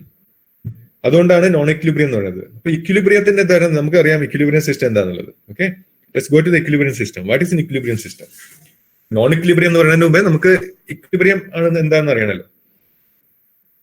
ഇക്വിലിബ്രിയം എന്ന് വെച്ചാൽ നമുക്കറിയാം, C U take A glass of water for A short time. Okay, നമ്മൾ കുറച്ച് സമയത്തിന് നോക്കി കഴിഞ്ഞാൽ നമ്മൾ അത് പറയാം, അത് that is in equilibrium with it surroundings ആണ്, അല്ലേ? കാരണം ഇക്വിലിബ്രിയം ആയി കഴിഞ്ഞാൽ അതിന്റെ ഒരു സിസ്റ്റം നമ്മൾ എടുക്കുക. ആ സിസ്റ്റം ഇക്വിലിബ്രിയം ആണെങ്കിൽ there should not be any flow of energy, particles or stress, okay, between elements of that system and with its surroundings. Okay, നമ്മുടെ ഈ പാർട്ടിക്കിൾ എനർജിയൊക്കെ നമ്മൾ ഇക്വിലിബ്രിയം സിസ്റ്റത്തിന്റെ ഉള്ളിൽ തന്നെ അവർ ഫ്ലോ ചെയ്യുന്നുണ്ടെങ്കിൽ എന്തുണ്ടാവും? That will no longer be in equilibrium, it start moving. നമുക്ക് energy സറൗണ്ടിങ്സിനായിട്ട് എനർജി എക്സ്ചേഞ്ച് ചെയ്യാൻ പറ്റില്ല. Then it won't be in equilibrium, right? അപ്പൊ ആ ഒരു ഫ്ലോ നിന്ന് കഴിഞ്ഞാലാണ് നമ്മൾ അതിന് ഇക്വിലിബ്രിയം സിസ്റ്റം എന്ന് പറയുന്നത്. അപ്പൊ അതുകൊണ്ട് തന്നെ നമ്മൾ ലിവിങ് സിസ്റ്റംസ് ഒരിക്കലും ഇക്വിലിബ്രിയം ആവില്ല. കാരണം we are constantly dissipating energy to the environment. നമ്മുടെ ബോഡിയിൽ നിന്ന് എനർജി എപ്പോഴും പുറത്തേക്ക് പോയിക്കൊണ്ടിരിക്കുന്നുണ്ട്. അപ്പൊ അതിന്റെ കുറച്ചും കൂടി ഫിസിക്കൽ ടേമാണ് ഡീറ്റെയിൽ ബാലൻസ് കണ്ടീഷൻ. ഇപ്പൊ MSc പഠിക്കുന്നവർക്ക് അത് അറിയുന്നുണ്ടാവും, ഡീറ്റെയിൽ ബാലൻസ് കണ്ടീഷൻ. കുറച്ചും കൂടി ടെക്നിക്കൽ ആയിട്ട് നമ്മൾ എങ്ങനെയാണ് പറയുന്നത്. പിന്നെ തെർമോഡൈനാമിക്സിൽ നോക്കിക്കഴിഞ്ഞാൽ ഇക്വിലിബ്രിയം സിസ്റ്റം എന്ന് പറഞ്ഞാൽ നമ്മൾ സ്റ്റേറ്റ് വേരിയബിൾസ് പറയും. അതായത് ഒരു ഇക്വിലിബ്രിയം സിസ്റ്റം അതിന് പല പ്രഷർ ആവും. ഒരു സിലിണ്ടറിൽ ഒരു ഗ്യാസ് എടുത്തു കഴിഞ്ഞാൽ നമ്മളൊരു പ്രഷർ അപ്ലൈ ചെയ്ത് കഴിഞ്ഞാൽ പ്രഷർ നമുക്ക് വേരി ചെയ്യാം. സപ്പോസ് പ്രഷർ ഇസ് 1 bar, അപ്പൊ അതൊരു ഇക്വിലിബ്രിയത്തിൽ എത്തും. നമ്മൾ പ്രഷർ ഇൻക്രീസ് ചെയ്തു 1.5 ബാറിൽ എത്തിക്കഴിഞ്ഞാൽ it's A different equilibrium. Okay, ആ ഇക്വിലിബ്രിയം ആ സ്റ്റേറ്റ് വെച്ചിട്ട് ആ സിസ്റ്റത്തിലെ പ്രഷർ, ടെമ്പറേച്ചർ, എൻട്രോപ്പി അതുപോലുള്ള സ്റ്റേറ്റ് വേരിയബിൾസ് നമ്മൾ സ്റ്റേറ്റ് ചെയ്ത് കഴിഞ്ഞാൽ നമ്മൾ ഈ പ്രഷർ ഇത്ര ബാറാണ്, ടെമ്പറേച്ചർ ഇത്ര സെന്റിഗ്രേഡ് ആണ്. ഓക്കെ, എൻട്രോപ്പി നമുക്ക് മെഷർ ചെയ്യാൻ പറ്റില്ല, but you no temperature, entropy something we can calculate. Okay, അത് വെച്ച് നമുക്ക് സ്റ്റേറ്റ് വേരിയബിൾ എന്ന് പറയാൻ പറ്റും. അപ്പൊ ഈ സ്റ്റേറ്റ് വേരിയബിൾസ് എല്ലാം നമുക്ക് ഒരുപാട് സ്റ്റേറ്റ് വേരിയബിൾസ് ഉണ്ടാവാം. ഓക്കെ, ഇന്റേണൽ എനർജി, പിന്നെ എന്താ പറയാ chemical potential, chemical potential free energy. State variables എല്ലാം അതെല്ലാം തന്നെ ഇൻഡിപെൻഡന്റ് ആവണമെന്നില്ല. എന്താണ് ഇൻഡിപെൻഡന്റ് എന്ന് പറഞ്ഞാൽ? ഇൻഡിപെൻഡന്റ് എന്ന് പറഞ്ഞാൽ one is unrelated to other, right? നമ്മൾ വളരെ കോമൺ ടൈംസിൽ പറഞ്ഞു കഴിഞ്ഞാൽ. അപ്പൊ ആ സ്റ്റേറ്റ് വേരിയബിൾസ് കണക്ട് ചെയ്തുകൊണ്ട് നമുക്ക് ഇക്വേഷൻസ് ഉണ്ടാവാം. There can be equations of state, right? നമ്മൾ ഐഡിയൽ ഗ്യാസ് എടുത്തു കഴിഞ്ഞാൽ PV = RT, 1 mole of ideal gas. അല്ലെങ്കിൽ കുറച്ചും കൂടി റിയലിസ്റ്റിക് ആയിട്ടുള്ള വാൻ ഡെർ വാൾസ് ഗ്യാസ് എടുത്തു കഴിഞ്ഞാൽ നമുക്ക് ഈ പറഞ്ഞ ഇതൊരു വാൻ ഡെർ വാൾസിന്റെ ഇക്വേഷൻ ഓഫ് സ്റ്റേറ്റ് ആണ്. ഇതൊക്കെ നമുക്ക് അപ്ലൈ ചെയ്യാൻ പറ്റുന്നത് ഇതിലാണ്, ഇക്വിലിബ്രിയം സിസ്റ്റത്തിൽ. നോൺ ഇക്വിലിബ്രിയം സിസ്റ്റത്തിൽ ഇതൊന്നും ഇല്ല.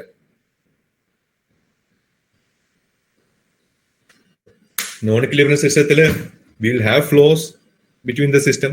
We will not have detailed balance condition. We cannot have state variables. Well, you'll see that we can have in some cases, okay, in general. And we cannot have in general any equations of state. ഇതൊന്നും non equilibrium സിസ്റ്റത്തിൽ പറ്റില്ല. Okay, ഇപ്പൊ non equilibrium system is not a new thing, right? Because നമ്മൾ physically observable ആയിട്ടുള്ള ഒരുമാതിരി systems ഒക്കെ non equilibrium system ആണ്. Equilibrium എന്ന് പറയുന്നത് പലപ്പോഴും ഒരു ഐഡിയലൈസേഷൻ മാത്രമാണ്. നമ്മൾ ഇക്വിലിബ്രിയം എന്ന് പറയുന്ന കാര്യങ്ങളും ഒരു പ്രത്യേക ടൈം സ്കെയിൽ അത് നോൺ ഇക്വിലിബ്രിയം ആവും, അല്ലെ? നമ്മൾ നോക്കി നോക്കാന്ന് വെച്ചാൽ ഒരു ഗ്ലാസ് ഓഫ് വാട്ടർ നമ്മൾ ഇക്വിലിബ്രിയം എന്ന് പറയുന്നു. നാളെ നോക്കി കഴിഞ്ഞാൽ ഗ്ലാസ് ഓഫ് വാട്ടർ എത്ര ഉണ്ടാവില്ല, അത് ഇവാപറേറ്റ് ചെയ്തിട്ടുണ്ടാവും. കാരണം ഇറ്റ് എക്സ്ചേഞ്ചസ് പാർട്ടിക്കിൾസ്. പക്ഷെ ഇക്വിലിബ്രിയം എന്ന് പറയുന്നത് ഒരു ഐഡിയലൈസേഷൻ ആണ്. നമ്മൾ കുറച്ച് സമയം നോക്കിക്കഴിഞ്ഞാൽ അത് ഇക്വിലിബ്രിയം നമുക്ക് അസ്യൂം ചെയ്യാം. ഓക്കെ, പക്ഷെ non equilibrium system it's not ആളുകൾ നൂറ്റാണ്ടുകളായിട്ട് പഠിച്ചുകൊണ്ടിരിക്കുന്ന സാധനമാണ് നോൺ ഇക്വിലിബ്രിയം സിസ്റ്റം എന്ന് പറയുന്നത്. പക്ഷെ conventionally there are 2 types of non-equilibrium systems. The first type of non-equilibrium system എന്ന് പറയുന്നത്, ഒന്ന് നമ്മൾ ഇക്വിലിബ്രിയത്തിൽ നിന്ന് നമ്മൾ കുറച്ച് അതിനെ ഡിസ്റ്റർബ് ചെയ്തു. Okay, for example take this piston. ആ പിസ്റ്റന്റെ ഉള്ളൊരു ഗ്യാസ് ഉണ്ട്, ഐഡിയൽ ഗ്യാസ് ആണെന്ന് വിചാരിക്കുക. നമ്മൾ പിസ്റ്റന്റെ വോളിയം കുറച്ച് കൂട്ടി, V1 to V2. അപ്പൊ പെട്ടെന്ന് എന്തുണ്ടാവും? Then it won't be in equilibrium for some time, right? അതിന്റെ ടെമ്പറേച്ചറും പ്രഷറൊക്കെ മാറും. Depends on its equation of state. അപ്പോൾ ഒരു കുറച്ച് സമയത്തിനുള്ളിൽ അത് ഇക്വിലിബ്രിയം ആവില്ല. But you know, if you wait long enough it will reach its equilibrium. അപ്പം ഒരു നോൺ ഇക്വിലിബ്രിയം സ്റ്റേറ്റിന് സ്റ്റാർട്ട് ചെയ്ത് അല്ലെങ്കിൽ ഒരു ഇക്വിലിബ്രിയം സ്റ്റേറ്റിനെ അതിനെ ഡിസ്റ്റർബ് ചെയ്ത് കഴിഞ്ഞാൽ it'll come back to a new equilibrium.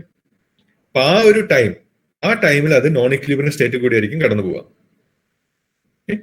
ആ സ്റ്റേറ്റിനെയാണ് നമ്മൾ ക്ലോസ് ടു ഇക്വിലിബ്രിയം സ്റ്റേറ്റ് എന്ന് പറയുന്നത്. It's non equilibrium but it is close to equilibrium. If you wait for finite time to reach equilibrium. അതൊരു type. രണ്ടാമത്തെ type എന്ന് പറയുന്നത് അതിന് പറയുന്നത് ഫാർ ഫ്രം ഇക്വിലിബ്രിയം സിസ്റ്റം. അതിനെ എപ്പോഴും നമ്മൾ ഡ്രൈവ് ചെയ്ത, ഉദാഹരണത്തിന് നമ്മളൊരു പൈപ്പിൽ വെള്ളം എടുത്തു കഴിഞ്ഞാൽ, ഓക്കെ, നമ്മൾ സാധാരണ ഈ ടാപ്പിൽ കൂടെയൊക്കെ ഫ്ലോ ചെയ്യുന്ന വെള്ളം എന്ന് പറയുന്നത് അല്ലെ, അത് എപ്പോഴും ഫ്ലോ ചെയ്തുകൊണ്ടേയിരിക്കും. It never reach an equilibrium state. അതിന്റെ കാരണം അതിന് കാരണം പൈപ്പിൽ പലപ്പോഴും ടാങ്ക് മുകളിലായിരിക്കും, നമ്മുടെ ടാപ്പ് തുറക്കുന്നത് താഴെയായിരിക്കും. അതിന്റെ ഗ്രാവിറ്റി പൈപ്പിന് വെള്ളത്തെ പുള്ളി ചെയ്യുന്നു. There is a constant field acting on the system. ഒരു example. Okay, otherwise constant pumping of energy. അല്ലെങ്കിൽ നമുക്കൊരു അയോണിക് ലിക്വിഡ് ആവാം. ഓക്കെ, അതിനൊരു ഇലക്ട്രിക് ഫീൽഡിൽ വെച്ച് കഴിഞ്ഞാൽ അതിൽ നമ്മളത് കോൺസ്റ്റന്റ് ആയിട്ട് പമ്പ് ചെയ്തുകൊണ്ടിരിക്കും. അപ്പൊ നമുക്കൊരു എക്സ്റ്റേണൽ പമ്പിങ് ഉണ്ടെങ്കിൽ അതൊരിക്കലും ഒരു ഇക്വിലിബ്രിയത്തിലെത്തില്ല. പക്ഷെ അത് വേറൊരു സാധനം, അതിന് സ്റ്റഡി സ്റ്റേറ്റിലെത്തും. സ്റ്റഡി സ്റ്റേറ്റ് എന്ന് പറഞ്ഞാൽ ഉദാഹരണത്തിന് വെള്ളം ഒഴുകി കഴിഞ്ഞാൽ അതൊക്കെ ഒരു സെയിം വെലോസിറ്റിയിലായിരിക്കും ഒഴുകുക. അപ്പൊ അതിന് സ്റ്റഡി സ്റ്റേറ്റ് എന്ന് പറയും. അല്ലെങ്കിൽ ഒരു സെയിം ഫ്ലോ പ്രൊഫൈലൊക്കെ അതിനുണ്ടാവും. ഉദാഹരണത്തിന് നിങ്ങൾ ബേസിക് നാവിയർ സ്റ്റോക്സ് ഒക്കെ പഠിച്ചു കഴിഞ്ഞാൽ അറിയാം, സാധാരണ ഒരു സ്ലാബ് ജോമെട്രിയിൽ ഒരു ലിക്വിഡ് ഒഴുകി കഴിഞ്ഞാൽ അതിനൊരു പാരാബോളിക് ഷേപ്പ് ആയിരിക്കും.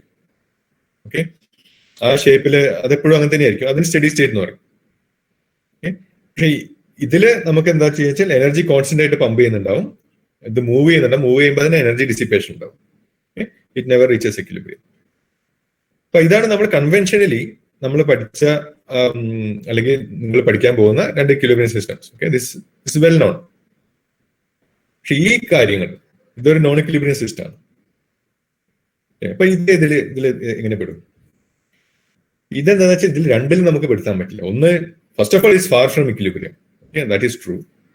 ബട്ട് ഇതിന്റെ എക്സ്റ്റേണൽ ഒരു ഡ്രൈവ് ഒന്നും ഒരിക്കലും ഉണ്ടാവില്ല അല്ലെ. നമുക്ക് ഈ പിന്നെ ഈ പശു ആടിന്റെ കൂട്ടത്തിനൊക്കെ തെളിക്കാന്നല്ലാതെ അത് പിന്നെ കുറെ കഴിഞ്ഞാൽ തോന്നിയ സ്ഥലത്തേക്കല്ലേ പോവാ.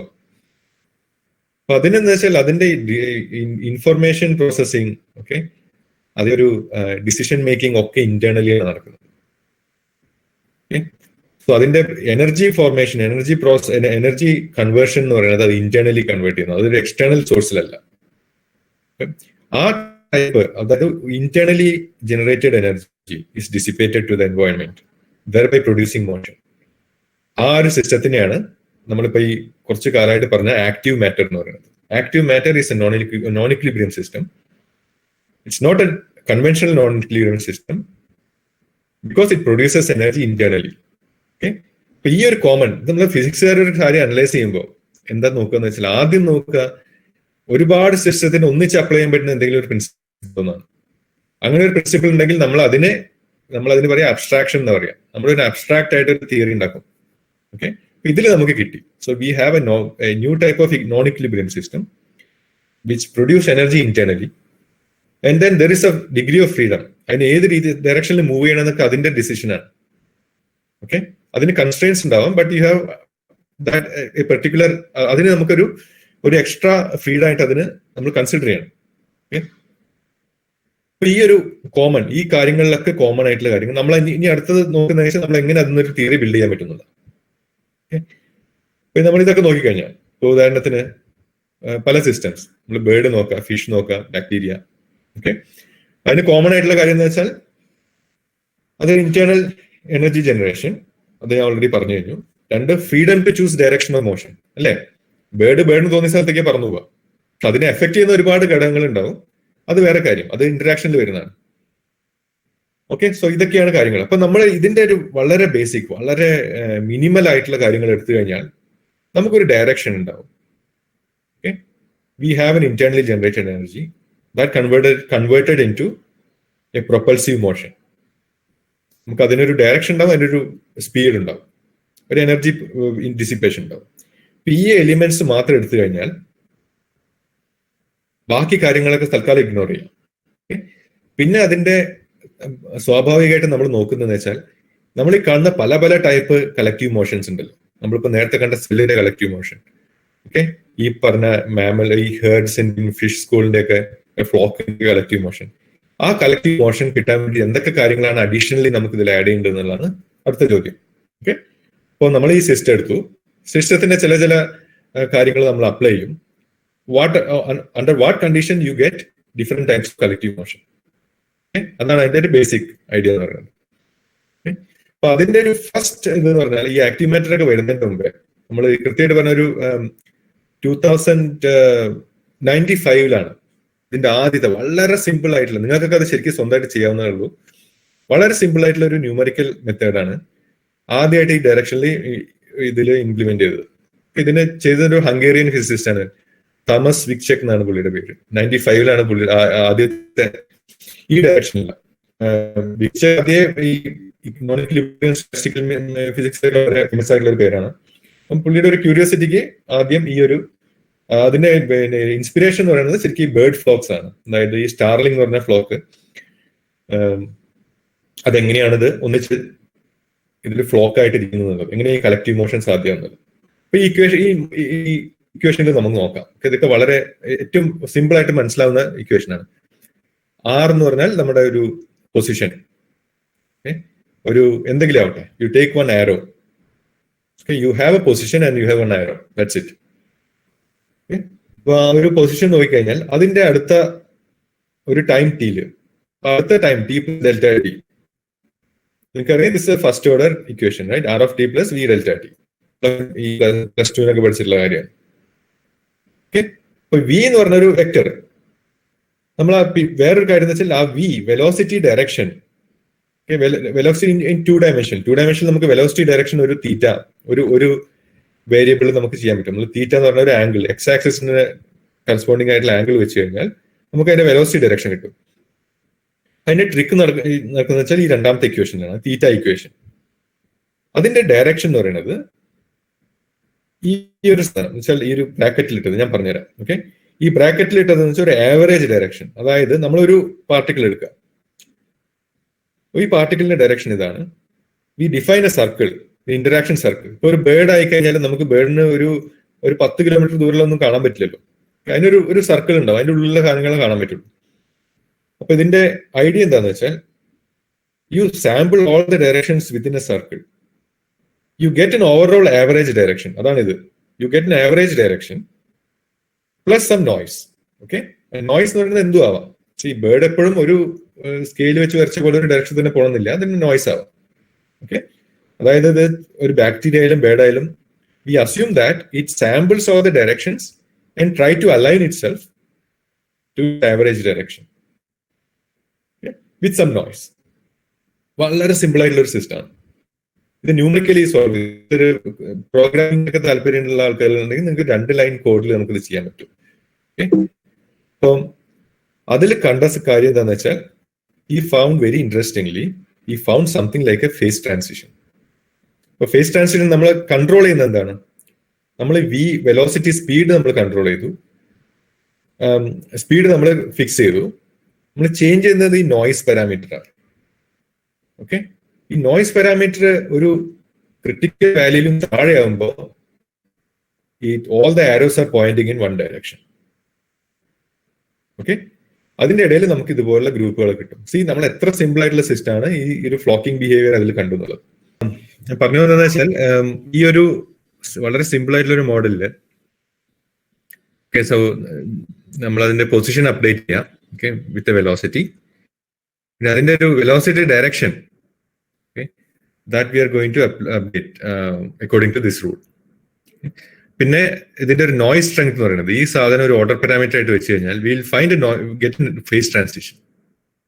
ഓക്കെ, ഒരു കാര്യം നിങ്ങൾക്ക് എന്തെങ്കിലും ക്വസ്റ്റ്യൻ ഉണ്ടെങ്കിൽ അപ്പൊ തന്നെ ക്ലാരിഫൈ ചെയ്യണം. Okay please. അപ്പൊ ഈ ഫേസ് ട്രാൻസിഷൻ നമ്മൾ പഠിക്കുമ്പോൾ, അപ്പം ഫേസ് ട്രാൻസിഷനെ പറ്റി MSc നമുക്കറിയാം, പ്രത്യേകിച്ച് MSc സ്റ്റുഡൻസിന് അറിയുന്നുണ്ടാവും. We have to define something called an order parameter, right? അതായത് ഒരു ഓർഡേർഡ് ഫേസ് ഒരു ഡിസോർഡേർഡ് ഫേസും നമ്മൾ ആദ്യം കൺസിഡർ ചെയ്യും. ഓക്കെ, ഓർഡേർഡ് ഫേസിൽ ആ ഓർഡർ എന്ന് പറയുന്നത് ഓർഡർ പാരാമീറ്റർ എന്ന് പറഞ്ഞാൽ 1 ആയിരിക്കും, അല്ലെങ്കിൽ അത് 0. ഇവിടെ ഓർഡർ പാരാമീറ്റർ എന്ന് പറഞ്ഞാൽ നമ്മളിന്റെ ആവറേജ് ഡയറക്ഷൻ ഓഫ് വെലോസിറ്റി.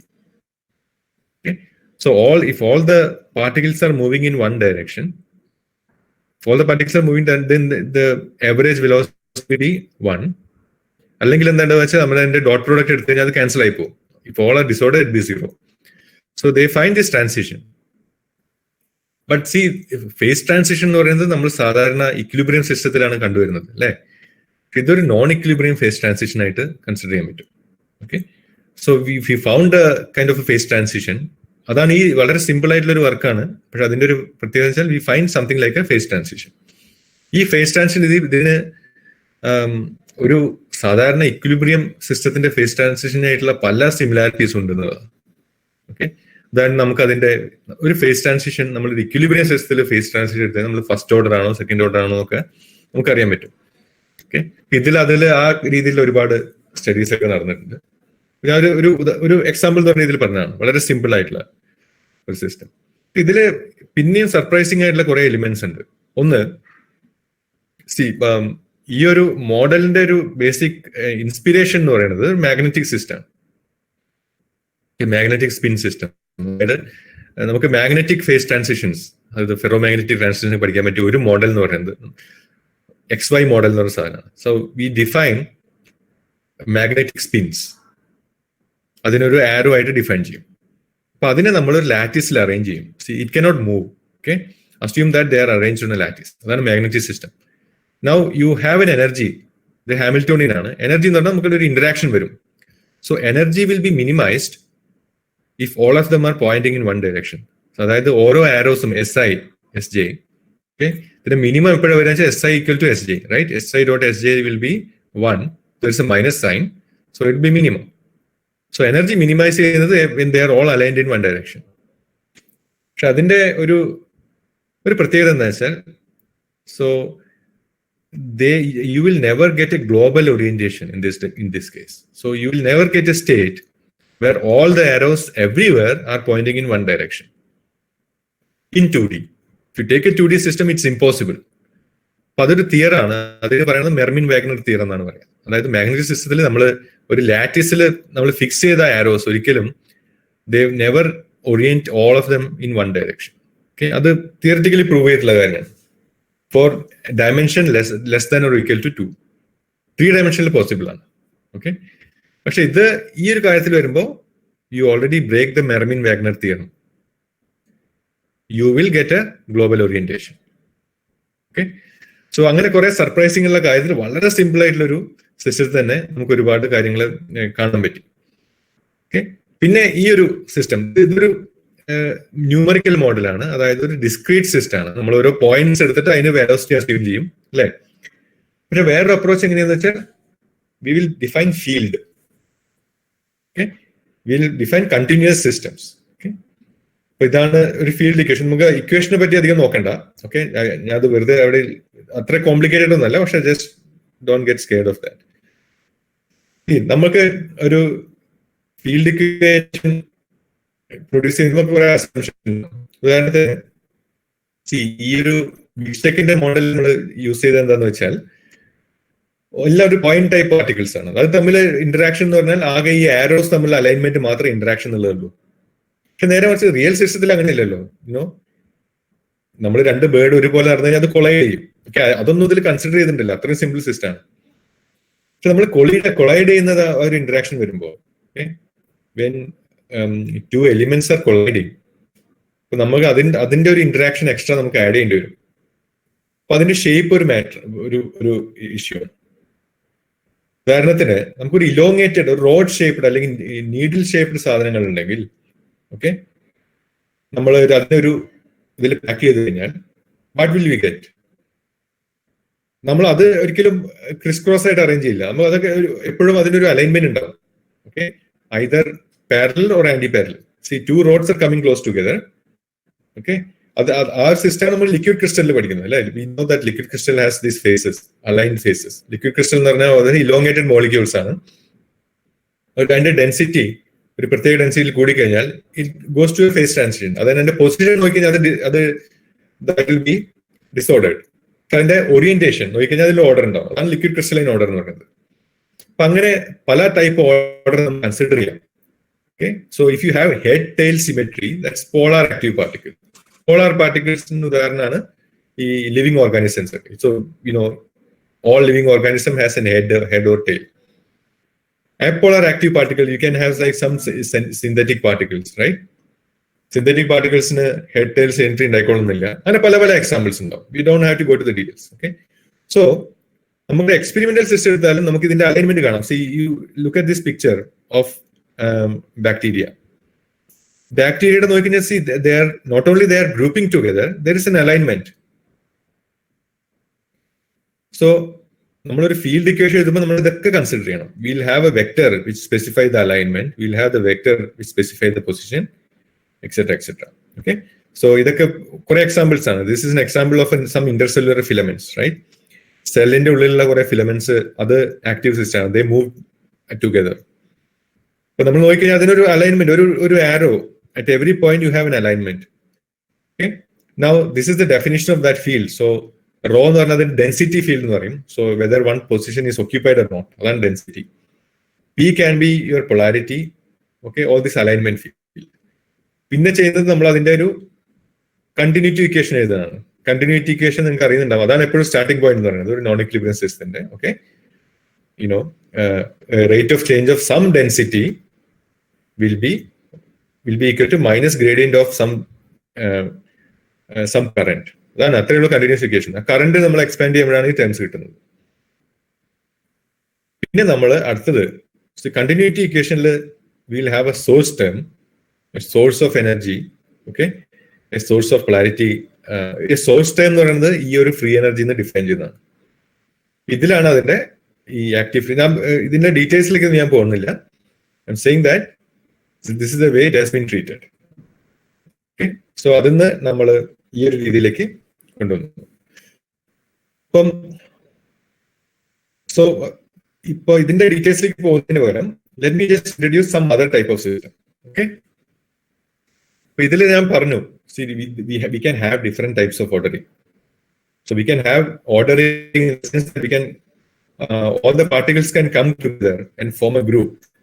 ഇതൊക്കെ വന്ന് ഒന്നിച്ചു കൂടുന്ന അതൊരു ഓർഡറിംഗ് ആണ്.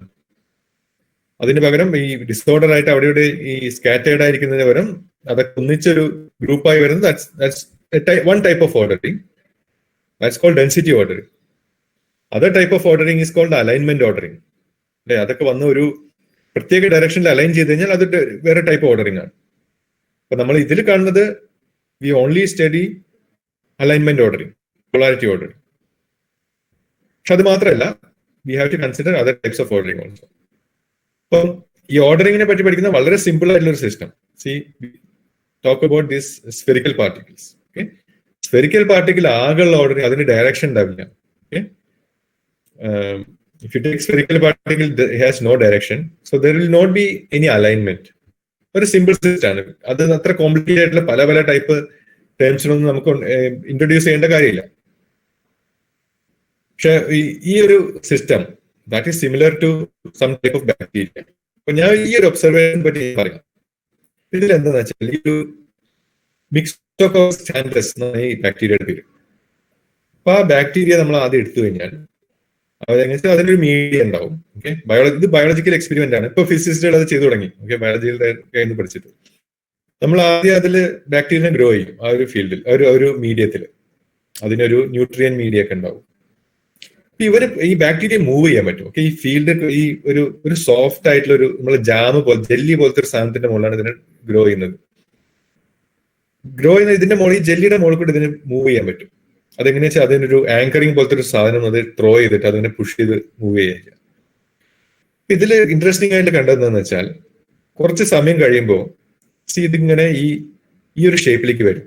0, 3, 6, 12. ഈ രണ്ട് ടൈപ്പ് എന്ന് വെച്ചാൽ അതിന്റെ ന്യൂട്രിയൻ മീഡിയത്തിലുള്ള വ്യത്യാസമാണ്. ഓക്കെ, ഇതിന് കുറച്ചുകൂടി ബി ടൈപ്പിന് കുറെ കൂടി ന്യൂട്രിയൻ മീഡിയ ഉണ്ട്, എ ടൈപ്പിന് അതില്ല. ഈ ഒരു സാധനം ഇതിന് പറയാം കോഴ്സണിംഗ് എന്നാണ്. നമ്മൾ ഈ blue dots high density region ആണ്. ഈ ബ്ലോ ഡോട്ട്സ് കൂടുതൽ കൂടുതൽ വന്നിട്ട് വളരെ ഈ ഒരു സർക്കുലർ ഷേപ്പിലുള്ള ക്ലസ്റ്റേഴ്സ് അത് ഉണ്ടാക്കുന്നത്.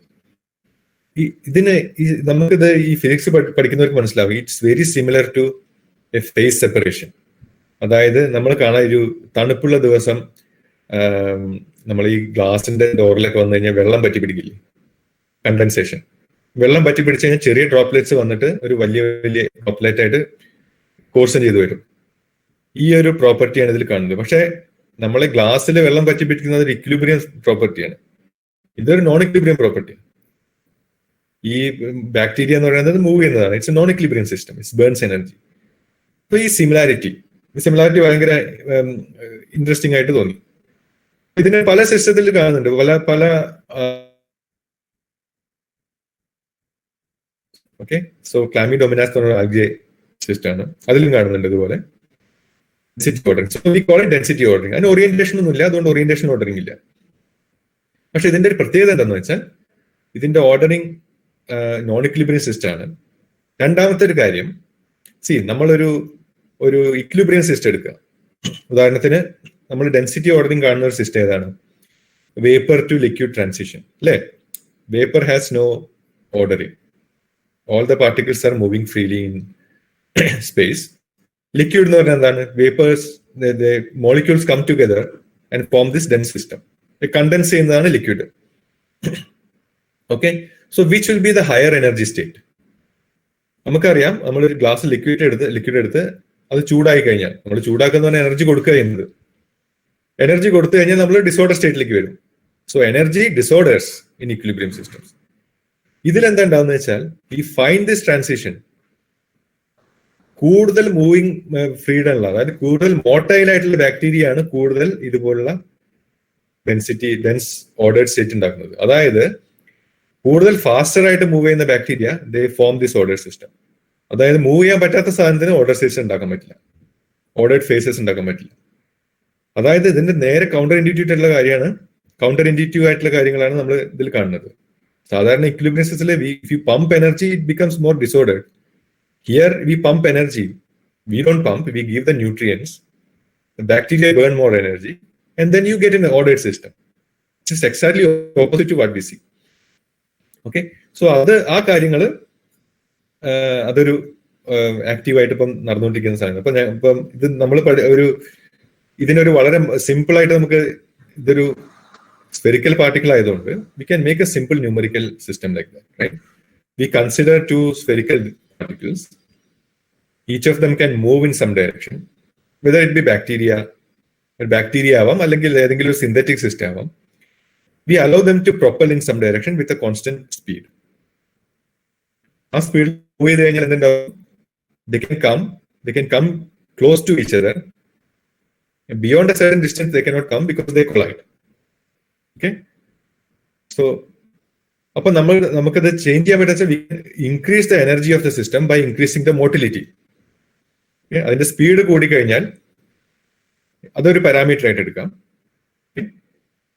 വേറെ ഒന്നതിന്റെ ഡെൻസിറ്റിയാണ്. We can pack more and more particles. നമ്മൾ കണ്ടൊരു കാര്യം എന്താണെന്ന് വെച്ചാൽ ഇതിന്റെ ഒരു phase diagram. Okay, you see a phase diagram, we clearly see phase separation. Phase separated state എന്ന് പറഞ്ഞാൽ നമുക്കറിയാം initially. So single phase you only have one type of phase here. Two phase എന്ന് പറയുമ്പോൾ നമുക്കറിയാം ഈ ഒരു പാച്ച് കാണുന്നത്. ഈ പാച്ച് എന്ന് പറഞ്ഞാൽ വളരെ ഹൈ ഡെൻസിറ്റി ആണ്, ഇതിന്റെ പുറത്തൊരു ലോ ഡെൻസിറ്റി ആണ്. ഓക്കെ, ഈ ഒരു ഫേസ് സെപ്പറേഷൻ നമുക്കത് കാണാൻ പറ്റുന്നത്. ഇത് വളരെ സിമ്പിൾ സിസ്റ്റം ആണ്. അഗെയിൻ, എപ്പോഴാണ് ഫേസ് സെപ്പറേഷൻ കാണുന്നത്? സപ്പോസ് ഈ take as low density. Okay, take the density. ഈ ഡയഗ്രം നോക്കിയാൽ നമ്മൾ ഡെൻസിറ്റി ഒരു 0.4 എടുത്തു കഴിഞ്ഞാൽ we increase the motility. Increase and beyond a certain point it start to phase separate. അതായത് നമ്മൾ എനർജി കൂടുതൽ പമ്പ് ചെയ്ത് കഴിഞ്ഞാൽ it starts to phase separate. Okay, അപ്പൊ ഇതൊരു മോഡലിൽ ഇത് കൊണ്ടുവരാൻ പറ്റിയുള്ളതാണ്. അപ്പൊ എന്തുകൊണ്ടാണ് ഈ ഫേസ് സെപ്പറേഷൻ ഉണ്ടാക്കുന്നത്? So we have A term for that. ഇതിനാണ് പറയുന്നത് മോട്ടിലിറ്റി ഇൻഡ്യൂസ് ഫേസ് സെപ്പറേഷൻ. അപ്പൊ വളരെ സിമ്പിൾ ആയിട്ട് നമുക്ക് മനസ്സിലാക്കാം. അപ്പൊ എങ്ങനെയാണ് മനസ്സിലാക്കുന്നത് വെച്ചാൽ, സപ്പോസ് നമ്മളൊരു ഒരു നടന്നു പോകാനായിരിക്കും ഒരു റോഡിൽ കൂടെ. Now the road is empty. If the road is empty V can take, നമുക്ക് ഫാസ്റ്റ് ആയിട്ട് നടന്നു പോകാൻ പറ്റും, അല്ലേ? നമുക്ക് തടസ്സങ്ങളൊന്നുമില്ല. ഓക്കെ, നമുക്ക് നമ്മുടെ സ്പീഡിൽ പോകാൻ പറ്റും. We cannot exceed speed. പക്ഷെ നമ്മൾ നടന്ന് വേറെ സ്ഥലത്തെത്തി, ഒരു ക്രൗഡഡ് ആയിട്ടുള്ള സ്ഥലത്തെത്തി, ഒരു മാർക്കറ്റ് ഏരിയയിലേക്ക് എത്തിക്കഴിഞ്ഞാൽ സ്വാഭാവികമായിട്ടും നമ്മുടെ സ്പീഡ് കുറയും. അപ്പൊ അതിന്റെ ഡെൻസിറ്റി അനുസരിച്ചാണ് നമ്മുടെ സ്പീഡ്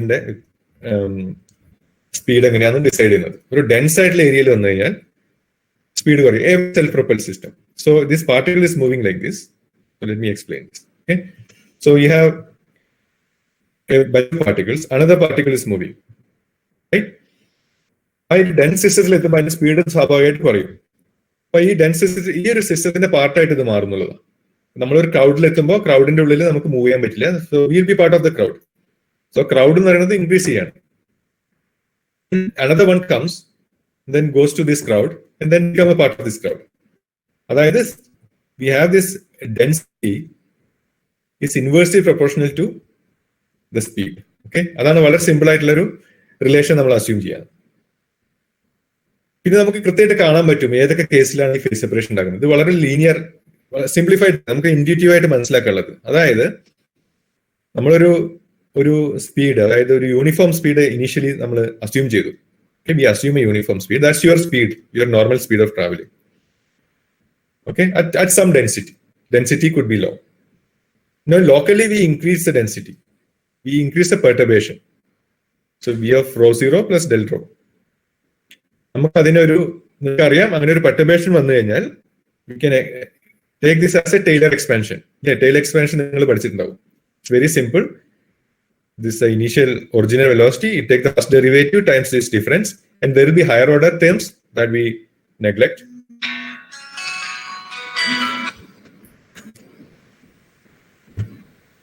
Okay, so പക്ഷെ അതുകൊണ്ട് എന്താണെന്ന് വെച്ചാൽ there is a second order effect. The second order effect is ആ ഒരു ഡെൻസിറ്റി, ഒരു സ്പീഡ് ചേഞ്ച് കൊണ്ട് we again have a change in density. That is the del rho prime. Okay, so we put that back into this equation. Then we rearrange the terms.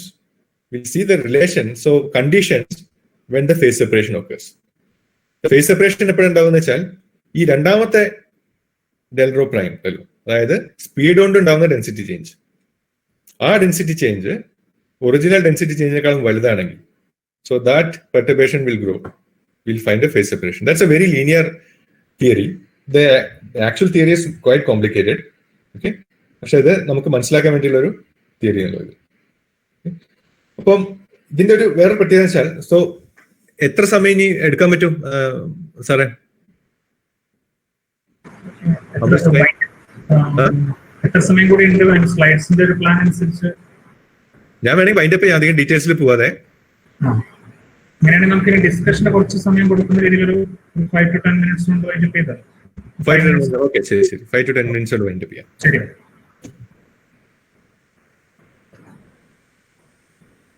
അപ്പൊ ഇതിന്റെ ഒരു പ്രത്യേകത എന്ന് വെച്ചാൽ നമ്മൾ ഇതിന്റെ ഒരു ഓർഡർ സ്റ്റേറ്റിലേക്ക് നോക്കിക്കഴിഞ്ഞാൽ, see if you look at this, ഈ ഒരു ഡെൻസ് സിസ്റ്റം നോക്കിക്കഴിഞ്ഞാൽ, if you look closely, right, ഇതിന്റെ ഉള്ളിൽ ഒരു ക്രിസ്റ്റലൈൻ സ്ട്രക്ചറാണ് ഇത് ഫോം ചെയ്യുന്നത്. It always happens. Even this active colloids നോക്കുക, ഇതിന്റെ ഉള്ളിൽ കൊളോയിഡ്സ് അറേഞ്ച് ചെയ്തിരിക്കുന്ന ഒരു ഓർഡർ ഉണ്ട്. You have a crystalline state here. പക്ഷെ നമ്മൾ സാധാരണ ഈ ഒരു ക്രിസ്റ്റൽ സ്റ്റേറ്റ് പോലെയല്ലത്. സാധാരണ ക്രിസ്റ്റൽ സ്റ്റേറ്റ് എങ്ങനെയാണ്? ഇക്വിലിബ്രിയം ക്രിസ്റ്റൽസ് എങ്ങനെയാണ്? It will not be motile. അതായത് ക്രിസ്റ്റൽസ് ഫോം ചെയ്ത് കഴിഞ്ഞാൽ the particles will stay there as long as it remains as a crystal. പക്ഷെ ഇതിൽ അങ്ങനെയല്ല കാണുന്നത്. So these are like constantly changing. So നമ്മൾ ഇതിലൊരു ക്രിസ്റ്റൽ എടുത്തു കഴിഞ്ഞാൽ, see if you look at it, let me zoom in, you again find this crystalline state. Okay, പക്ഷെ നമ്മൾ ഈ ഒരു ഇതിന്റെ ഒരു I'm not showing a movie, but after some time all the particles will be rearranged. അതായത് ഇവിടെ കാണുന്ന particle ആവില്ല ഇവിടെ, ഈ പാർട്ടിക്കിൾ അങ്ങോട്ട് മൂവ് ചെയ്തിട്ടുണ്ടാവും. പക്ഷെ overall this crystalline state will be remaining same. Okay, അപ്പോ സ്നാപ്ഷോട്ട്, ഒരു ഫ്രോസൺ ഒരു പിക്ചർ എടുത്തു കഴിഞ്ഞാൽ അത് ക്രിസ്റ്റലൈൻ സ്റ്റേറ്റ് ആയിരിക്കും. നമ്മൾ കുറച്ച് സമയം എടുത്ത് വേറൊരു പിക്ചർ എടുത്തു കഴിഞ്ഞാൽ അതൊരു ക്രിസ്റ്റലൈൻ സ്റ്റേറ്റ് ആയിരിക്കും. പക്ഷെ അതിൻ്റെ ഉള്ളിൽ പാർട്ടിക്കിൾസ് ഒക്കെ റീഅറേഞ്ച് ചെയ്തിട്ടുണ്ടാവും. Okay, so this is like an active crystal. It's called living crystals. But we again get a phase transition. അതിന് സാധാരണ ഫേസ് ഇതിന്റെ നോൺ ഇക്വിലിബ്രിയം സ്റ്റേറ്റിൻ്റെതായിട്ടുള്ള ഒരുപാട് പ്രത്യേകതകളുണ്ട്. നമുക്കിനെ ആലോചിച്ചാൽ നമ്മളൊരു ക്രൗഡ് പോയി കഴിഞ്ഞാൽ we go into a crowd, നമ്മൾ ക്രൗഡിന്റെ പാർട്ടായിരിക്കും. പക്ഷെ നമ്മളിപ്പോ ഈ ഇവിടെ ഉത്സവത്തിന്, പൂരത്തിനോ പെരുന്നാളിനൊക്കെ പോയി കഴിഞ്ഞാൽ അറിയാലോ, ഒരു ക്രൗഡിൽ നമ്മൾ ഉണ്ടാവും. പക്ഷെ ഒരു സ്ഥലത്ത് ഒരു സമയത്ത് നമ്മളൊരു ക്രൗഡിന്റെ പാർട്ടാണെങ്കിൽ ഒരു 10 മിനിറ്റ് കഴിഞ്ഞാൽ നമ്മൾ അവിടെ ആവില്ല, നമ്മൾ വേറെ എവിടെയെങ്കിലും ആയിരിക്കും അല്ലെ. So crowd will be rearranging but overall remains as a crowd. പിന്നെ ഇക്വിലിബ്രിയം സിസ്റ്റത്തിൽ പിന്നെ അടുത്ത ചോദ്യം എന്ന് വെച്ചാൽ, see if you have an equilibrium phase separation, ഈ നമ്മൾ നോക്കുമ്പോൾ അത് ഇക്വിലിബ്രിയം ഫേസ് സെപ്പറേഷൻ ഒരുപാട് സിമിലാരിറ്റീസ് ഉണ്ട്. ഇക്വിലിബ്രിയം ഫേസ് സെപ്പറേഷൻ നമുക്ക് ഡിഫൈൻ ചെയ്യാം. ഇക്വിലിബ്രിയം ഫേസ് സെപ്പറേഷൻ ഡിഫൈൻ ചെയ്താൽ അതിനൊരു പ്രോപ്പർട്ടി, ഒരു pressure property. So we can define a pressure. Okay, phase സെപ്പറേഷനിൽ 2 സ്റ്റേറ്റ് ഉണ്ടെങ്കിൽ അതിന്റെ പ്രഷർ ഡിഫറൻസ് നമുക്ക് അതിനൊരു പ്രത്യേക റൂൾസ് അത് ഫോളോ ചെയ്യും. അതിന്റെ കെമിക്കൽ പൊട്ടൻഷ്യൽ, ഫ്രീ എനർജി, അതിന്റെ ഇക്വേഷൻ ഓഫ് സ്റ്റേറ്റ്. ഓക്കെ, ഇതൊക്കെ എങ്ങനെയാണ് നോൺ ഇക്വിലിബ്രിയം ഫേസ് സെപ്പറേഷൻ, ഇതൊക്കെയാണ് എങ്ങനെയാണ് ഉള്ളതാണ്. ഓക്കെ, സോ നമ്മളത് ബ്രീഫായിട്ട് ഇതാക്കി ഇപ്പൊ ഈ കഴിഞ്ഞൊരു 5 വർഷമായിട്ടുള്ള റിസർച്ച് ഈ ഏരിയ ഈ ഒരു പ്രത്യേക ഫീൽഡിൽ. അപ്പൊ അതിന്റെ നോൺ ഇക്വിലിബ്രിയം ഫേസ് സെപ്പറേഷന്റെ ഞാൻ ഒരു പ്രഷർ മാത്രം പറഞ്ഞിട്ട് ബാക്കി സമറൈസ് ചെയ്യാം. നമ്മൾ ഇക്വിലിബ്രിയം ഫേസ് സെപ്പറേഷൻ ഇത് നിങ്ങൾക്ക് അറിയുന്ന കാര്യങ്ങളാണ്, right? That's why I want to tell this. എന്താണ് pressure? How do we define a pressure? How do we define pressure of a system? നമുക്ക് പല ഡെഫിനിഷൻസ് പോസിബിൾ ആണ് അല്ലെ. നമ്മൾ ഈ സ്കൂളിലൊക്കെ പഠിച്ചിട്ടുണ്ട്, പ്രഷർ പറഞ്ഞാൽ force per unit area. Correct ആണ്. So that's a mechanical definition. അതായത് നമ്മളൊരു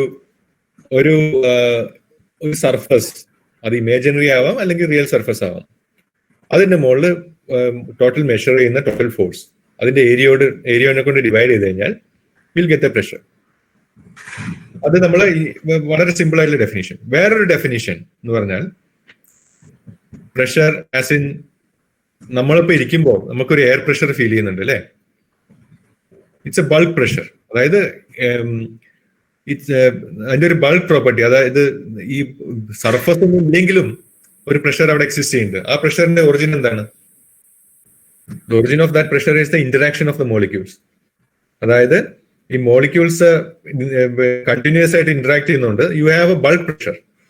നമ്മൾ ഈ ഒരു വാൾ എടുത്ത് നോക്കാം. Okay, U consider this wall, then you can measure a pressure on the wall due to the pushing of these particles. നമ്മൾ കുറെ ദൂരെ വാളിന്ന് കുറെ വിട്ടു നോക്കിയാലും ഇന്റീരിയർ അവിടെയും പ്രഷർ ഉണ്ട്. That's because of the interaction. That's A bulk pressure. പിന്നെ നമ്മൾ കുറെ കൂടി തെർമോഡൈനാമിക്സ് ഒക്കെ പഠിച്ചു pressure is A state variable. So you can define pressure as a partial derivative of some free energy at constant temperature, right? So temperature I missed away.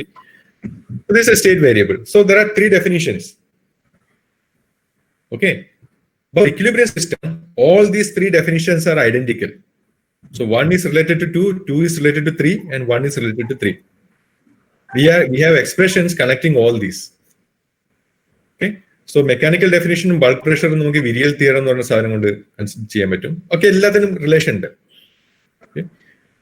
പക്ഷെ ഈ non equilibrium, so mechanical pressure equilibrium ആയാലും non equilibrium ആയാലും നമുക്ക് define ചെയ്യാം. We can have a pressure of a crowd, right? We can have pressure of a bacteria. If you have a surface, bacteria is pushing the surface and supplying a force per unit area. But how about the other definitions? Are they still valid? Okay. പക്ഷേ ഈ കഴിഞ്ഞ 4-5 വർഷത്തിലെ ഒരുപാട് papers അതിൽ വന്നു. അതിൽ പറയുന്നത് എന്താ വെച്ചാൽ വളരെ interestingly, you can have an equation of state for some class of active particles. Even non-equilibrium systems, we can have a equation of state. See, adu maatralla, see, one can construct something like a van der Waals isotherm.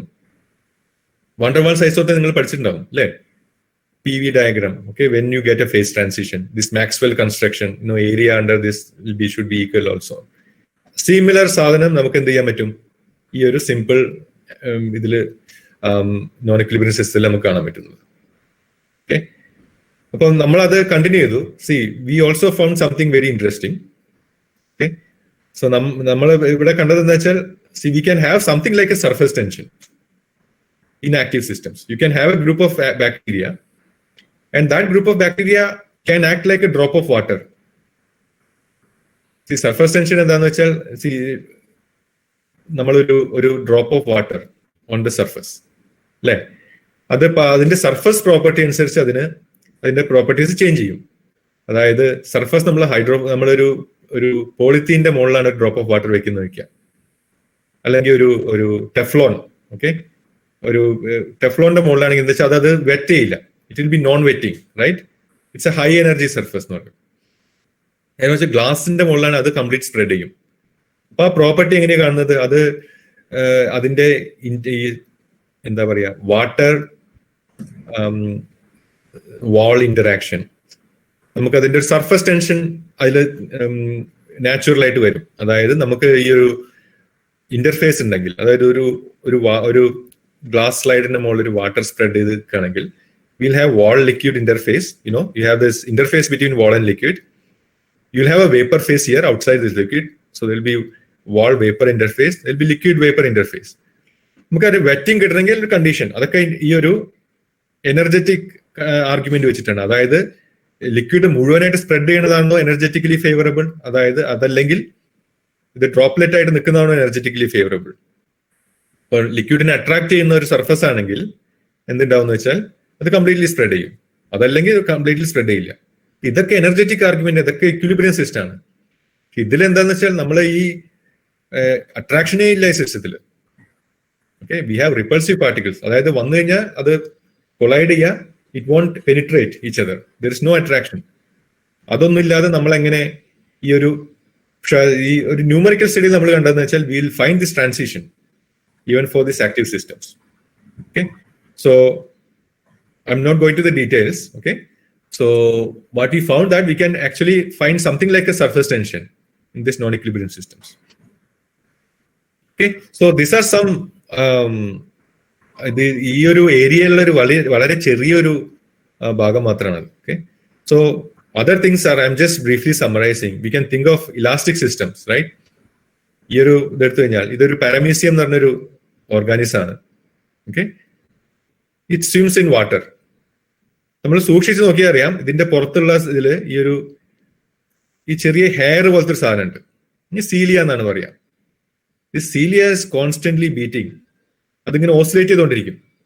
Beat ചെയ്യുക മാത്രമല്ല, if you look at this you have kind of a wave propagation. ഈ ഒരു ഇതുകൊണ്ടാണ് ഈ സാധനം swim ചെയ്യുന്നത്.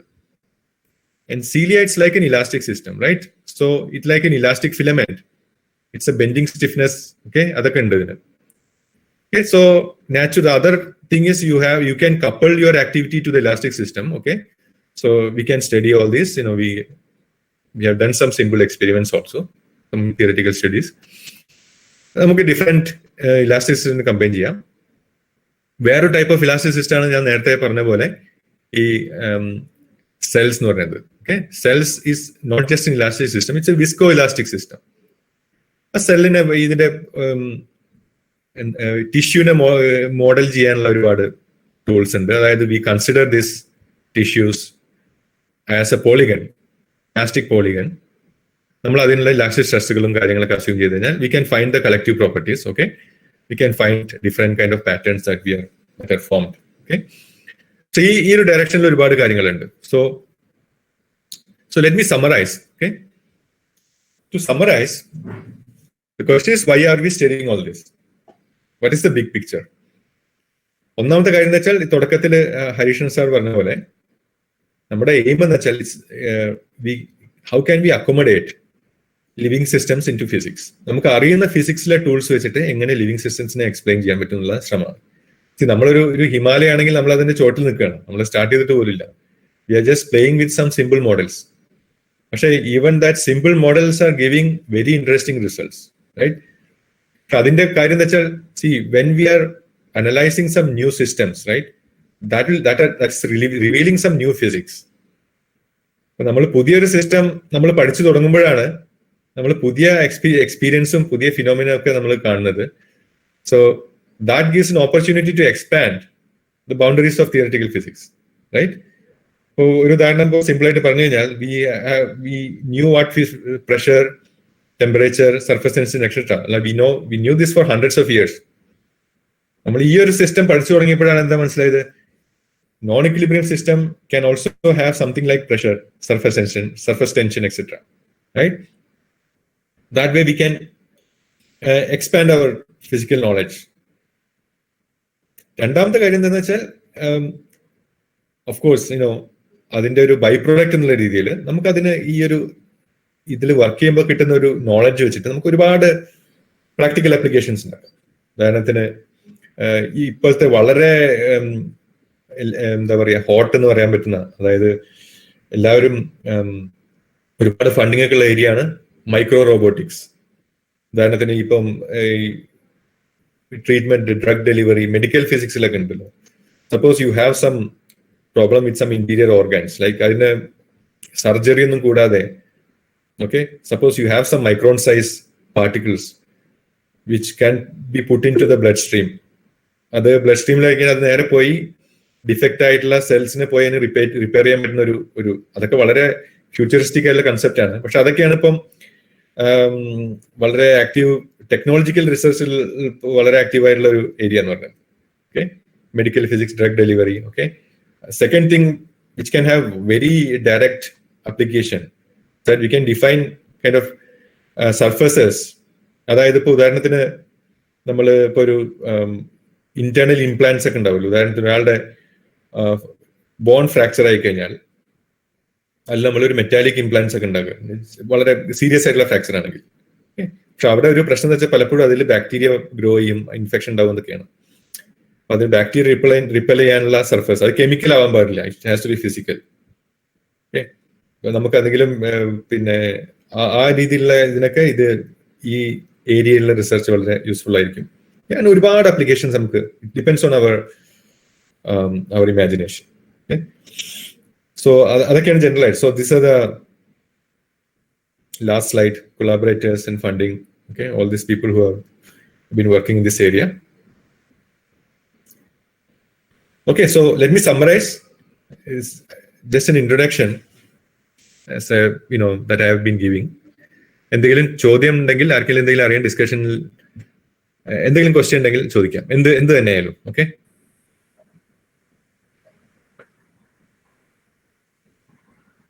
Thank you Raghu for the presentation. അപ്പോൾ ഇനി സ്റ്റുഡൻസിന് ക്വസ്റ്റ്യൻസ് ചോദിക്കാനുള്ള സമയമാണ്. ഡോക്ടർ രഘു പറഞ്ഞതുപോലെ നിങ്ങൾക്ക് നേരിട്ട് ചോദിക്കാം, അല്ലെങ്കിൽ ചാറ്റ് ബോക്സിൽ ടൈപ്പ് ചെയ്യാം. അത് തുടക്കത്തിൽ രഘുവിന്റെ റിസർച്ച് എക്സ്പീരിയൻസ് ഷെയർ ചെയ്തിരുന്നല്ലോ. അപ്പോൾ ഇന്നത്തെ ടോപ്പിക്കിന്റെ പ്രസന്റേഷനായിട്ട് റിലേറ്റഡ് ആയിട്ടുള്ള ക്വസ്റ്റ്യൻസ് ചോദിക്കാം. ഈ ഏരിയ ആയിട്ട് ബന്ധപ്പെട്ട് ജനറൽ ആയിട്ട് റിസർച്ചുമായിട്ട് ബന്ധപ്പെട്ട കാര്യങ്ങൾ രഘു അത് അങ്ങനെയും ചോദിക്കാം.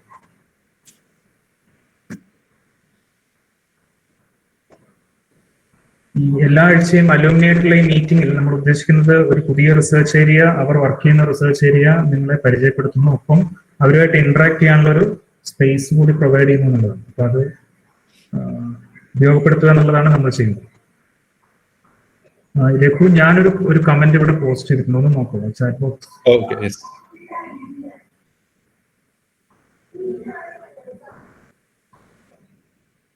Quantum biology. So I think sir ഉദ്ദേശിക്കുന്നത് വെച്ചാൽ ഫോട്ടോസിന്തസിസ് അതുപോലുള്ള കാര്യങ്ങളാന്ന് തോന്നുന്നു അല്ലേ?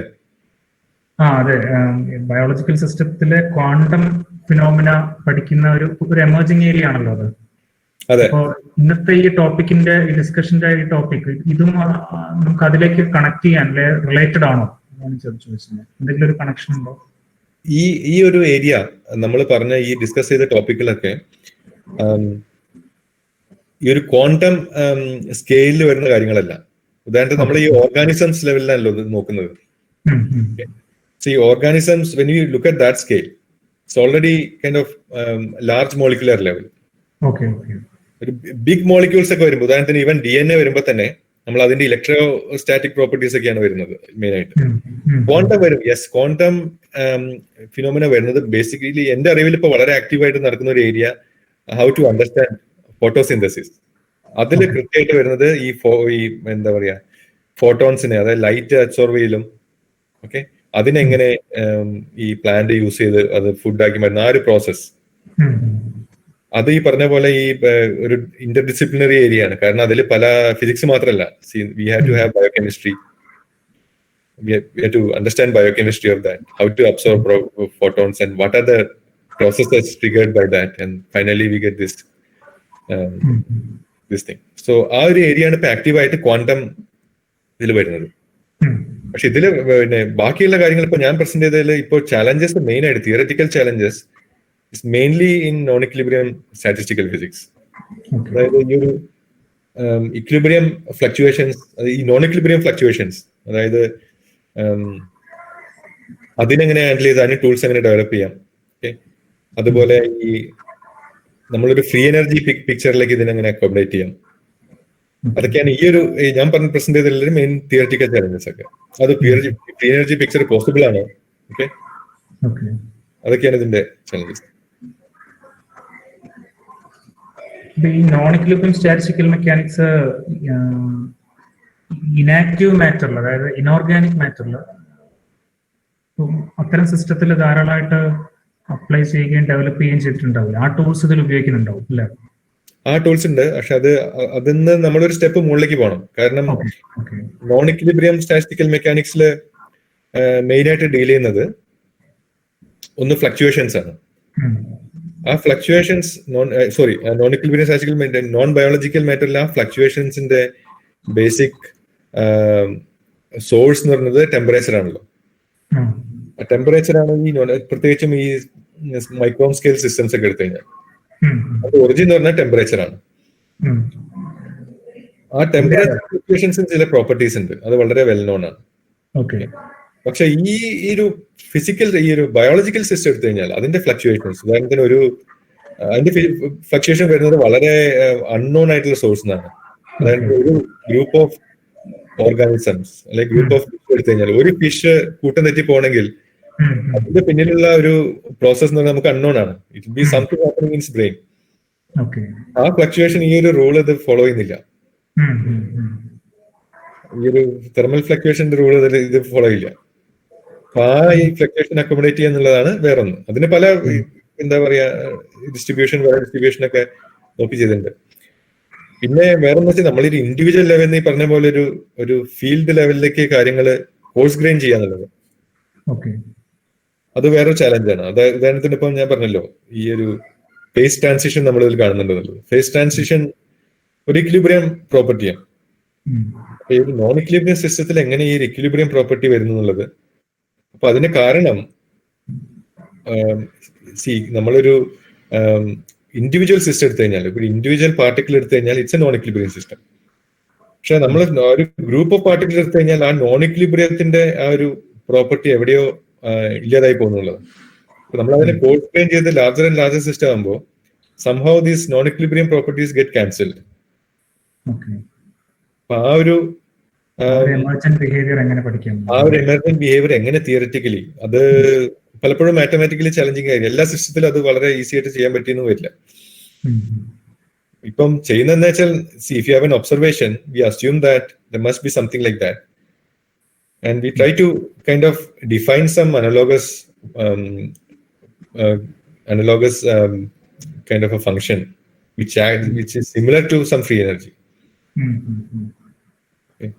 പക്ഷെ അത് ഇപ്പോഴും വളരെ ക്ലിയർ അല്ല. എങ്ങനെ അത് മൈക്രോസ്കോപ്പിക് നിന്ന് സ്റ്റാർട്ട് ചെയ്തിട്ട് എങ്ങനെ ഒരു ഫ്രീ എനർജി ലെവലിലേക്ക് എങ്ങനെ ഡെവലപ്പ് ചെയ്യാൻ പറ്റുന്നുള്ളതൊന്നും ഇപ്പോഴും നടന്നുകൊണ്ടിരിക്കുന്നത്. This is A very active area of research. Students എന്തെങ്കിലും പറയൂ. തോന്നുന്നു അല്ലേ? അതെ അതെ, ചോദിച്ചോളൂ. നമ്മുടെ സമയം ഒരു 1.5 മണിക്കൂറായല്ലോ. അപ്പൊ ഇനി നമ്മൾ അധികം വൈകണ്ട, പെട്ടെന്ന് ചോദിച്ചോളൂ. ചോദ്യം എന്ത് വേണമെങ്കിലും ചോദിക്കാം. ജനറൽ ആയിട്ടുള്ള ക്വസ്റ്റ്യൻസും ആവാം. നമ്മൾ തുടക്കത്തിലെ ഡോക്ടർ രഘു പറഞ്ഞു തുടങ്ങിയെങ്കിലും അത് അദ്ദേഹത്തിന്റെ റിസർച്ച് എക്സ്പീരിയൻസ് ഷെയർ ചെയ്തിരുന്നു. പക്ഷെ അതുമായിട്ട് ബന്ധപ്പെട്ട ഡിസ്കഷൻ നമ്മൾ അന്നേരം അവിടെ ചെയ്തില്ല. അപ്പൊ അതും നിങ്ങൾക്ക് ചോദിക്കാവുന്നതാണ്.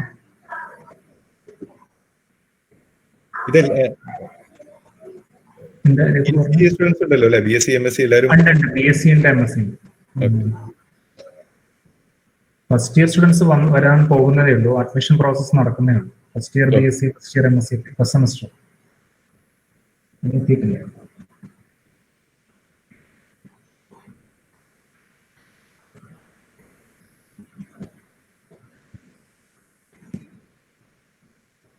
ചോദ്യങ്ങളൊന്നും വരുന്നില്ല.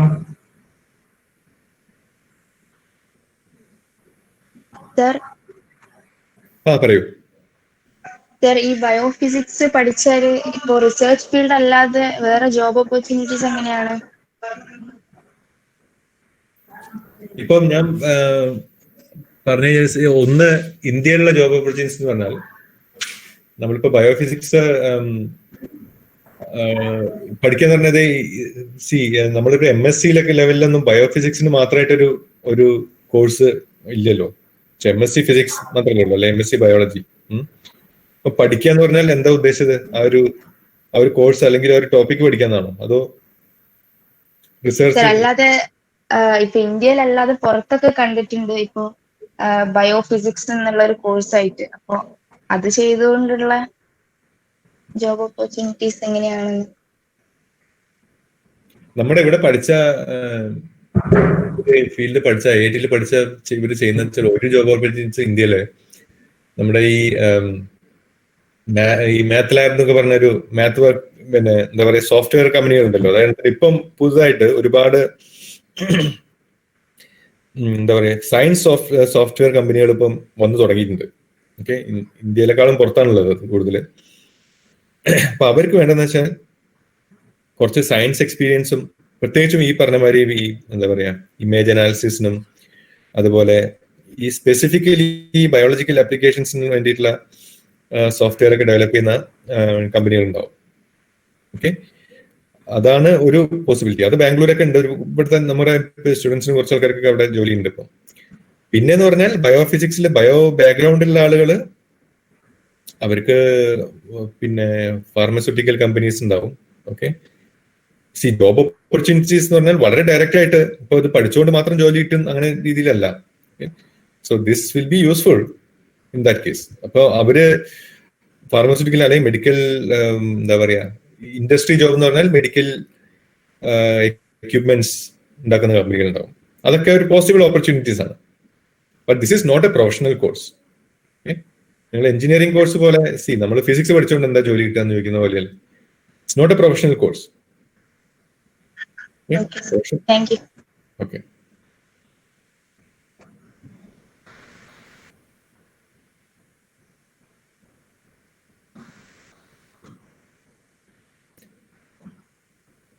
ഇപ്പൊ പറഞ്ഞ എക്സ്പ്ലെയിൻ ചെയ്തതൊക്കെ നിങ്ങൾക്ക് ക്ലിയർ ആയോ, അതോ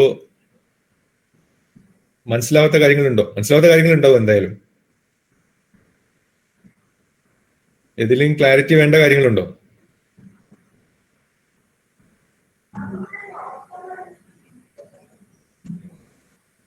ഏതെങ്കിലും ഭാഗം ഒന്ന് വീണ്ടും പറയേണ്ടതുണ്ടോ, അങ്ങനെ എന്തെങ്കിലും ക്ലാരിറ്റി ആവശ്യമുണ്ടോ എന്നാണ് സാർ ചോദിച്ചത്.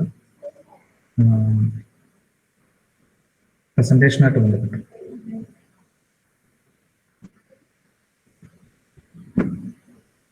ഈ ഒരു പുതിയ റിസർച്ച് ഏരിയ പരിചയപ്പെടുത്തുക എന്നുള്ളതാണ് ഈ ടോക്കിൽ പ്രധാനമായിട്ട് ഉദ്ദേശിക്കുന്നത്. അപ്പം നിങ്ങൾ ഈ റിസർച്ച് ഏരിയയെ പറ്റി കേട്ടിട്ടുണ്ടോ മുൻപ്?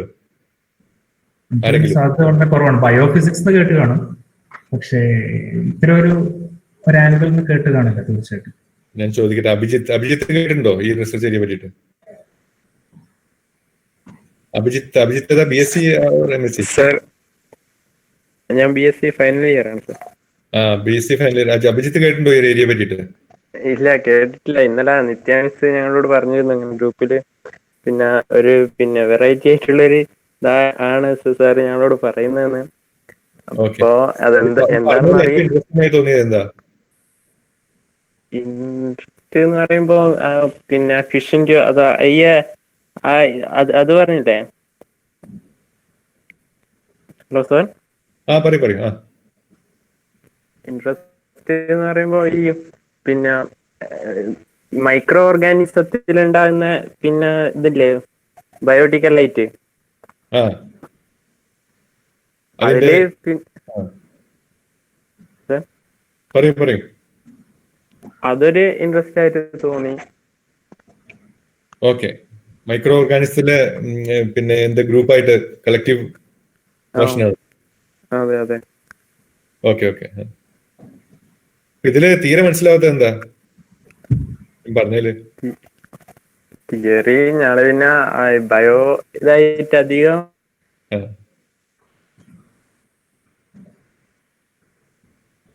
ഓക്കെ അങ്ങ് മനസ്സിലായില്ലെങ്കിലും പിന്നെ സാർ എടുത്ത ഓൾറെഡി ഞങ്ങൾക്ക് പിന്നെ കറക്റ്റ് ആയിട്ടുണ്ട് എന്ന് എനിക്ക് തോന്നുന്നു.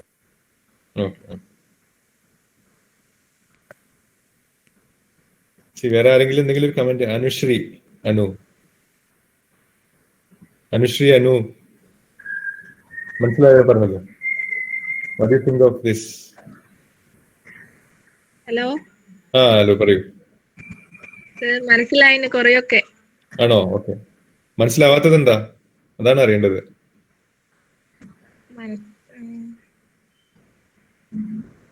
അല്ല, എന്തെങ്കിലും ജനറൽ ആയിട്ട് എന്തെങ്കിലും അറിയണ്ടോ? സർ, അങ്ങനെയൊന്നുമില്ല. അനുശ്രീ ഏതാ പിന്നെ ബാച്ച്? BSc ആണോ അതോ MSc? സെക്കൻഡ് ഇയർ ആണ്. BSc സെക്കൻഡ് ഇയർ അല്ലേ? ഓക്കെ. നമ്മള് ഞാൻ ഒരു കാര്യം ജനറൽ ആയിട്ട് പറയാനുള്ളത് എന്താന്ന് വെച്ചാൽ, നമ്മളിവിടെ ഇപ്പൊ നിങ്ങൾക്ക് പല പ്ലാനുകൾ ഉണ്ടാവും. Some of you want to take research seriously, അങ്ങനെ ഒരു ഐഡിയ ഒക്കെ ഉണ്ടാവും. ചിലർക്ക് എന്തെങ്കിലും ജോലി, MSc കഴിഞ്ഞ് എന്തെങ്കിലും ജോലി വേണമെന്നുള്ള ആൾക്കാരുണ്ടാവാം. ഓക്കെ. പക്ഷെ നമ്മൾ പൊതുവേ ഇവിടെ ഇപ്പൊ ഈ പറഞ്ഞ പോലെ നാട്ടിൽ നിന്ന്, ഇപ്പൊ കേരളത്തിൽ നിന്ന് ഒരുപാട് കുട്ടികള് ഇന്റർവ്യൂവിനൊക്കെ വരും, PhD ഇന്റർവ്യൂ. എല്ലാവരും നല്ല മാർക്കുള്ള, അപ്പൊ നെറ്റൊക്കെ കഴിഞ്ഞ് അങ്ങനെ ഒരു ഗേറ്റ് സ്കോർ ഒക്കെ വെച്ചിട്ടാണല്ലോ ഇവിടെ വരുന്നത്. എല്ലാവരും 94, 93, 94% മാർക്കൊക്കെ ആയിരിക്കും. അപ്പൊ പൊതുവേ ഒരു കാര്യം പൊതുവേ നമ്മുടെ വന്ന ഒരു കാര്യം എന്താന്ന് വെച്ചാൽ, നല്ല മാർക്ക് ഉണ്ടെങ്കിലും നമ്മൾ ഇവിടെ ഈ ഒരു ഇന്റർവ്യൂവിന് വന്നു കഴിഞ്ഞാൽ ചോദിക്കുന്നത് ചില കൺസെപ്റ്റ് ചോദിക്കായിരിക്കും. അല്ലെങ്കിൽ നമ്മളൊരു പ്രോബ്ലം, ഒരു പ്രത്യേക സിറ്റുവേഷൻ കൊടുത്തിട്ട് അതിങ്ങനെ സോൾവ് ചെയ്യും. പൊതുവേ നമ്മൾ സ്റ്റാൻഡേർഡ് ടെക്സ്റ്റ് ബുക്ക് ചോദ്യങ്ങളൊക്കെ ചോദിച്ചു കഴിഞ്ഞാൽ ഇന്റർവ്യൂവിനൊക്കെ വന്നാൽ എല്ലാവരും നല്ല മാർക്കൊക്കെ, പരീക്ഷകളിൽ നല്ല മാർക്കൊക്കെ കിട്ടി വരുന്ന ആൾക്കാരായതുകൊണ്ട് എല്ലാവരും വളരെ സിമ്പിൾ ആയിട്ട് ചെയ്യും. പക്ഷെ കുറച്ചൊന്ന് ഒരു കൺസെപ്റ്റിലായിരുന്നു ആലോചിച്ച് ചെയ്യേണ്ട കാര്യം ചോദിച്ചു കഴിഞ്ഞാൽ സാധാരണ നമ്മളെ ഒരു കേരളത്തിൽ നിന്ന് വരുന്ന കുട്ടികൾക്ക് കണ്ടൊരു പ്രശ്നമാണ്. അപ്പം ഒരു കൺസെപ്റ്റിൽ ചോദ്യമൊക്കെ ചോദിച്ചു കഴിഞ്ഞാൽ അതിന്റെ കൺസെപ്റ്റ് കുറച്ചൊന്ന് ഡീപ്പായിട്ട് ചോദിച്ചു കഴിഞ്ഞാൽ അവിടെ നമ്മൾ പിന്നോട്ട് പോകും, നമ്മുടെ കുട്ടികൾ പിന്നോട്ട് പോകും. നേരെ മറിച്ച് ഇപ്പം വേറെ ഇപ്പൊ ഇവിടുന്ന് ബംഗാളിൽ നിന്നോ മറ്റേ വരുന്ന അയാൾക്ക് ചിലപ്പോൾ ഒരു 60-70% മാർക്ക് ഉണ്ടാവുള്ളൂ. പക്ഷെ എന്താണെന്ന് വെച്ചാൽ അവരുടെ കൺസെപ്റ്റ് ഒക്കെ വളരെ സോളിഡ് ആയിരിക്കും, വളരെ ക്ലിയർ ആയിരിക്കും. അപ്പൊ എനിക്ക് തോന്നുന്നത് വെച്ചാൽ നമ്മൾ ഈ പഠിക്കുന്ന കാര്യങ്ങള് നമ്മൾ വളരെ ഒരു എക്സാമിന് അപ്പിയർ ചെയ്യാന്നുള്ള ഒരു ഒറ്റ എയിമിൽ മാത്രം പഠിക്കുന്നത് ഒരു പ്രശ്നം നമുക്കുണ്ടെന്ന് തോന്നുന്നു. പക്ഷെ നമുക്ക് എക്സാമിൽ മാർക്ക് കിട്ടിയായിരിക്കും. പക്ഷെ പിന്നെ അങ്ങോട്ട് നിങ്ങളൊരു ഇന്റർവ്യൂവിനൊക്കെ പോകുമ്പോൾ അവർ നോക്കുന്നത് നിങ്ങളുടെ അണ്ടർസ്റ്റാൻഡിങ് ആണ്. അപ്പൊ ഒരു അണ്ടർസ്റ്റാൻഡിങ്ങിൽ നിങ്ങൾ എന്ത് ചെയ്യണമെന്ന് വെച്ചാൽ അത് കിട്ടണമെങ്കിൽ നമ്മൾ ഒരുപാട് കാര്യങ്ങൾക്ക് ഡിസ്കസ് ചെയ്യൊക്കെ വേണം. ഓക്കെ.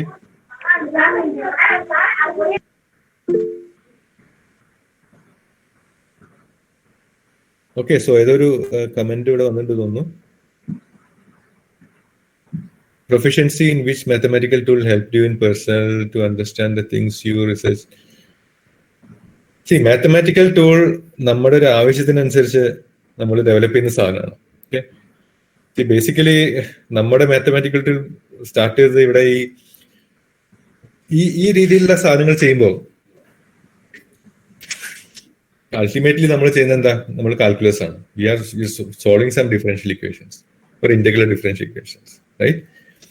അപ്പം ആ ഒരു കാര്യങ്ങൾ വളരെ ബേസിക് ആയിട്ടുള്ള ഒരു ഐഡിയ ഉണ്ടെങ്കിൽ ബാക്കിയുള്ള സാധനങ്ങളുണ്ടല്ലോ അത് നമ്മുടെ ഒരു പ്രോബ്ലം അനുസരിച്ച് നമുക്ക് ഡെവലപ്പ് ചെയ്യാൻ പറ്റും.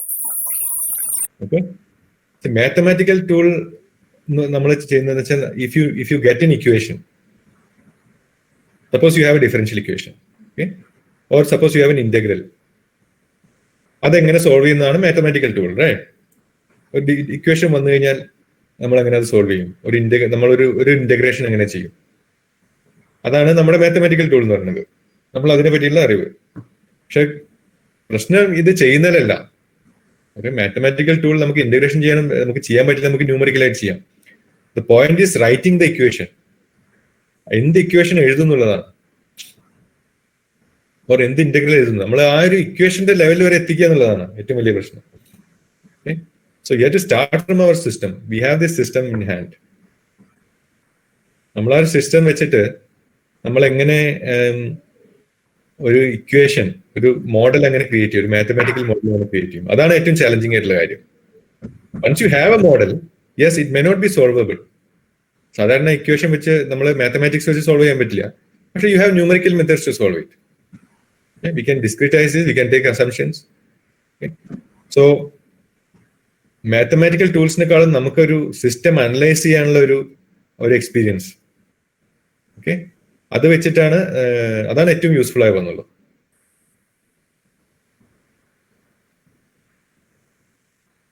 Dilshad, okay. Dilshad MSc or BSc?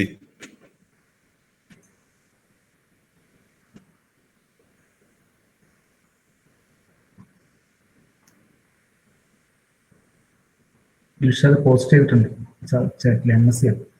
Okay okay, ശരി ശരി, ഓക്കെ.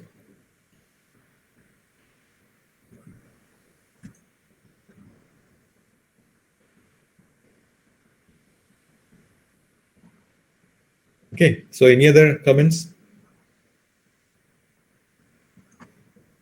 അപ്പൊ ഞാൻ പറഞ്ഞതെന്ന് വെച്ചാൽ സി ഡോണ്ട് ഹെസിറ്റേറ്റ് ടു നമ്മൾ സംസാരിക്കാനൊന്നും മടിക്കരുത്. സോ അതൊക്കെ ഹെൽപ്ഫുൾ ആവും. സോ നമ്മൾ പഠിക്കുമ്പോൾ തന്നെ നമുക്ക് ഈ ബുക്ക് വായിക്കണം, പ്രോബ്ലം ചെയ്യണമൊക്കെ വേണം, പക്ഷെ ഡിസ്കഷൻ എന്ന് പറയുന്നത് വളരെ ഇമ്പോർട്ടന്റ് ആണ്. You have to discuss among your cells. അത് ചെയ്യുമ്പോൾ നമുക്ക് കൺസെപ്റ്റ് കുറേ കൂടി ക്ലിയർ ആവും, നമുക്ക് കുറച്ചും കൂടി ഐഡിയ കിട്ടും. ഓക്കെ, സോ ആ രീതിയിൽ വേണം നമ്മൾ കാര്യങ്ങൾ കാണാൻ വേണ്ടിയിട്ട്. So that's why you please ask. Sir, ya, ചോദിക്കൂ. ഈ ടോക്ക് ഞാൻ ജസ്റ്റ് ഒരു അഭിപ്രായം പറയാൻ വേണ്ടിയിട്ട്. പറയൂ. അപ്പം ഞാൻ ഈ ടോക്ക് കേൾക്കുന്നതിന് മുന്നേ വരെ ബയോഫിസിക്സ് എന്ന് പറഞ്ഞൊരു ഒരു ബ്രാഞ്ച് ഉണ്ട്, അല്ലെങ്കിൽ അതിൽ ആക്റ്റീവായിട്ട് റിസർച്ച് നടക്കുന്നുണ്ട് എന്നൊക്കെ അറിയായിരുന്നു. ഇപ്പൊ ഈവൻ ഇപ്പം കോളേജിൽ നിന്നാണെങ്കിൽ പോലും ഇപ്പൊ ടീച്ചേഴ്സ് ഒക്കെ ആണെങ്കിലും സംസാരിക്കുന്ന സമയത്ത് ഇപ്പം പ്രൊജക്ടിന്റെ കാര്യങ്ങളൊക്കെ സംസാരിക്കുന്ന സമയത്തൊക്കെ നമുക്ക് ഇങ്ങനെ ഫീൽഡ്സിനെ പറ്റിയൊക്കെ കുറെ പറഞ്ഞു തരും. ആ ടൈമിലൊക്കെ കേട്ട് പരിചയമുണ്ടെങ്കിലും ഇത്തരത്തിൽ എങ്ങനെയാണ് ഫിസിക്സ് അതിനകത്തേക്ക് അപ്ലൈ ചെയ്യുന്നത്. ഇപ്പൊ സാർ ഫോർ എക്സാമ്പിൾ ഇപ്പം വളരെ സിമ്പിൾ ആയിട്ട് ഓഫ് തീറ്റ പ്ലസ് ഡെൽറ്റ ഒക്കെ വെച്ച് പറയുന്ന സമയത്ത് ഓക്കെ ഇങ്ങനെയും നമ്മൾ മനസ്സിലാക്കേണ്ടതുണ്ട് എന്ന് നമ്മളിപ്പോഴാണ് മനസ്സിലാക്കുന്നത് ശരിക്കും. ഓക്കെ, നമ്മൾ അങ്ങനെയും ചിന്തിച്ച് തുടങ്ങണം. അത്തരത്തിൽ ചെറിയ ചെറിയ ഡെറിവേഷൻസ് ഒക്കെ ആർക്ക് വേണമെങ്കിലും ചെയ്യാൻ പറ്റുന്ന പോലത്തെ സാധനങ്ങളൊക്കെ സാറ് പറഞ്ഞു തന്നു. മോറോവർ കണ്ടിന്യൂറ്റി ഓഫ് ഇക്വേഷൻ അങ്ങനത്തെ സാധനങ്ങളൊക്കെ വെച്ച് എങ്ങനെ ശരിക്കും ഫിസിക്സ് ഇതിനകത്ത് അപ്ലൈ ചെയ്ത് വരുന്നു എന്നൊരു ഫണ്ടമെന്റൽ ലെവലിലാണെങ്കിൽ പോലും മനസ്സിലാക്കാൻ ആദ്യമായിട്ട് എനിക്ക് പേഴ്സണലി പറയുകയാണെങ്കിൽ ഫസ്റ്റ് ആണ് ഞാൻ ഇങ്ങനെ ബയോളജി പരമായിട്ട് ഇങ്ങനെ ഫിസിക്സ് അതിനകത്ത് എങ്ങനെ ഇൻക്ലൂഡ് ചെയ്ത് നമ്മൾ അതിനെ പഠിക്കുന്നു എന്നുള്ളത് മനസ്സിലാക്കുന്നത്. പിന്നെ നമ്മൾ പ്ലസ് ടുവിലൊക്കെ പഠിക്കുന്ന സമയത്ത് സീലിയനെ കുറിച്ചും ഫ്ലജല്ലയെ കുറിച്ചും അവരുടെ മോഷനെ കുറിച്ചൊക്കെ നമ്മൾ പഠിക്കും. അവരുടെ മോഷനെ ഹെൽപ്പ് ചെയ്യുന്നത് സീലിയാണ്, ഫ്ലജല്ലയാണ്, അങ്ങനത്തെ സാധനങ്ങളൊക്കെ നമ്മൾ പഠിക്കെങ്കിലും പിന്നെ അതിനകത്തൊരു വേവ് മോഷൻ വരുന്നുണ്ട് ആ തരത്തിൽ ചിന്തിച്ചിട്ടില്ലായിരുന്നു ഇതുവരെ. അപ്പൊ സാറിന്റെ ഈ ടോക്ക് കൊണ്ട് ശരിക്കും പറഞ്ഞാൽ ഒരു ഓർഗാനിസത്തെ കാണുമ്പോൾ നമ്മള് ഓക്കെ അതിനകത്ത് എന്തെങ്കിലും ഒളിഞ്ഞിരിക്കുന്നുണ്ടോ എന്നൊക്കെയുള്ള ഒരു കൗതുകം എല്ലാവരിലും ഉണ്ടാക്കാൻ എന്തായാലും സാറിന്റെ ഈ ടോക്കിനെ കൊണ്ട് പറ്റിയിട്ടുണ്ട്. അതിനാദ്യം തന്നെ ഒത്തിരി താങ്ക്സ് പറയണു. ഒരിക്കലും ഇങ്ങനെ ചിന്തിച്ചിരുന്നില്ല, അങ്ങനെ ഒരു ചിന്ത ഉണ്ടാക്കി തരാൻ ശരിക്കും ഈ ടോക്കിന് ഭയങ്കരമായിട്ട് എന്നെ സംബന്ധിച്ചാണെങ്കിൽ ഭയങ്കരമായിട്ട് ഞാൻ ആലോചിച്ചു. അയ്യോ ഇത്രയും കാലമായിട്ടും നമ്മൾ നോട്ടീസ് ചെയ്തിട്ടില്ലല്ലോ എന്ന് ആലോചിച്ചു. അങ്ങനെ അത്തരത്തിൽ ഈ ടോക്ക് ഭയങ്കര ഇംപ്രസീവ് ആയിരുന്നു. ഇതുവരെ കേൾക്കാത്തൊരു ടോപ്പിക്ക് കേട്ടപ്പോൾ പോലും വളരെ പരിചയം തോന്നുന്ന തരത്തിൽ സാർ ക്ലാസ് എടുത്തു. ഒത്തിരി താങ്ക്സ് ഉണ്ട് സാർ. താങ്ക് യു സ്നേഹ. അപ്പൊ നമ്മൾ ഞാൻ പറഞ്ഞത് പറയാൻ ഒരു കാര്യം എന്താന്ന് വെച്ചാൽ നമ്മളൊരു ഈ ടോപ്പിക്ക് മാത്രമല്ല ഏതൊരു ടോപ്പിക്കും ആവട്ടെ, നമുക്കൊരു പുതിയൊരു സാധനം ഒരു ഫിസിക്സിന്റെ ഒരു പിക്ചറിലേക്ക് കൊണ്ടുവരണം. അല്ലെങ്കിൽ നമ്മളൊരു ഒബ്സർവേഷൻ നമ്മൾ എന്തെങ്കിലും ഒബ്സർവ് ചെയ്തു, ഓക്കെ, സോ അതിന്റെ ഒരു എക്സ്പ്ലനേഷൻ നമ്മൾ കൊടുക്കണം. അതാണല്ലോ നമ്മുടെ ഏതൊരു സയന്റിസ്റ്റിന്റെയും ഒരു എയിം എന്ന് പറഞ്ഞാൽ അതാണല്ലോ. We have to explain whatever that we observe. അതെന്തോ ആയിക്കോട്ടെ, ഈവൻ ഒരു പൂ വിരിയുന്നത്, how do you explain that? Okay, അപ്പൊ അതിന് നമ്മൾ എന്താ ചെയ്യാ, നമുക്ക് our starting has to be always simple. ഏറ്റവും സിമ്പിൾ ആയിട്ടുള്ള നമ്മളൊരു കോമൺ സെൻസ് വെച്ച് നോക്കി നോക്കാം. So what must be happening? Something is moving. എന്തെങ്കിലും മൂവ് ചെയ്യണമെങ്കിൽ എന്ത് വേണം? ഫോഴ്സ് വേണം. ഓക്കെ, പിന്നെ അതിന് കോർഡിനേഷൻ, രണ്ടെണ്ണം അതിന് എന്തെങ്കിലും ഇന്ററാക്ഷൻ വേണം. എന്തായിരിക്കും ഇന്ററാക്ഷൻ? അപ്പൊ നമ്മൾ അത് വെച്ചിട്ട് ഒരു ഐഡിയ ഉണ്ടാക്കിയിട്ട് നമ്മൾ അത് എഴുതി നോക്കുക. ഏറ്റവും simplest. So we always start something, we start from the simplest thing. അപ്പൊ ഞാൻ പറഞ്ഞത് സിംപ്ലസ്റ്റ് തിങ് ആണ്. So that's starting. അതിനുശേഷമാണ് കാര്യങ്ങൾ ഡെവലപ്പ് ചെയ്യുന്നത്. പലപ്പോഴും ടെക്സ്റ്റ് ബുക്കുകളിൽ കാണുന്ന കാര്യങ്ങള് നമ്മള് പലപ്പോഴും ഡെവലപ്ഡ് ആയിട്ടുള്ള കാര്യങ്ങളാണ് നമ്മൾ പഠിക്കുന്നത്. We already start with complicated stuff. അപ്പൊ എന്താ വെച്ചാൽ ഏതൊരു കാര്യം നമ്മളൊരു പുതുതായിട്ട് അക്കോമഡേറ്റ് ചെയ്യുമ്പോൾ, അതിൽ പുതുതായിട്ട് എക്സ്പ്ലെയിൻ ചെയ്യുമ്പോൾ അത് ഏറ്റവും സിംപ്ലസ്റ്റ് കാര്യങ്ങളാണ്. നമ്മൾ ഒബ്സർവ് ചെയ്യുന്ന കാര്യങ്ങൾ ഒരു മാത്തമാറ്റിക്കൽ ഫോമിലേക്ക് അല്ലെങ്കിൽ സിമ്പിൾ മാത്തമാറ്റിക് ഫോമിലേക്ക് എഴുതാൻ നോക്കുക എന്നുള്ളതാണ് ആദ്യത്തെ പടി. സോ ഞാൻ ഇപ്പൊ ഉദ്ദേശം, ഈ ടോക്കിന്റെ ഉദ്ദേശം അത് തന്നെയായിരുന്നു. കാരണം നിങ്ങൾ ഇനി ഒരു പുതിയ കാര്യങ്ങൾ ഒബ്സർവ് ചെയ്യുമ്പോൾ instead of looking to the book, right, നമ്മളൊരു പുതിയ കാര്യം പഠിച്ചു കഴിഞ്ഞാൽ നമ്മുടെ ഒരു കോമൺ സെൻസ് വെച്ചിട്ട് നമ്മുടെ ഒരു ലോജിക്കും വെച്ച് അപ്ലൈ ചെയ്ത് നമ്മൾ സ്വന്തമായിട്ട് എഴുതി വെക്കാം. 99% അത് തെറ്റായിരിക്കും. ഞാനിപ്പോ ഈ ഒരു എക്സാമ്പിൾ എടുത്തു, ഓക്കെ, പക്ഷെ ബേർഡ് ഇങ്ങനെ തന്നെ പോകുന്നത് ഇപ്പൊ ആർക്കറിയാം? We don't know, right? But later it found out that bird does not exactly follow this. പക്ഷെ നമ്മൾ സ്റ്റാർട്ട് ചെയ്യുന്ന ഒരു ശരിയിലേക്ക് എത്തണമെങ്കിൽ we have to start from something wrong. പലപ്പോഴും ഒറ്റയടിക്ക് തന്നെ ശരിയായിക്കൊള്ളുന്നില്ല. ഓക്കെ, സോ നമ്മൾ ഈ ഒരു മൈൻഡിലേക്ക് വരിക എന്നുള്ളതാണ് ഏറ്റവും പ്രധാനപ്പെട്ട ഒരു സ്റ്റെപ്പ് എന്ന് പറയുന്നത്. ഓക്കെ, ശരി, thank you Sneha. Okay sir.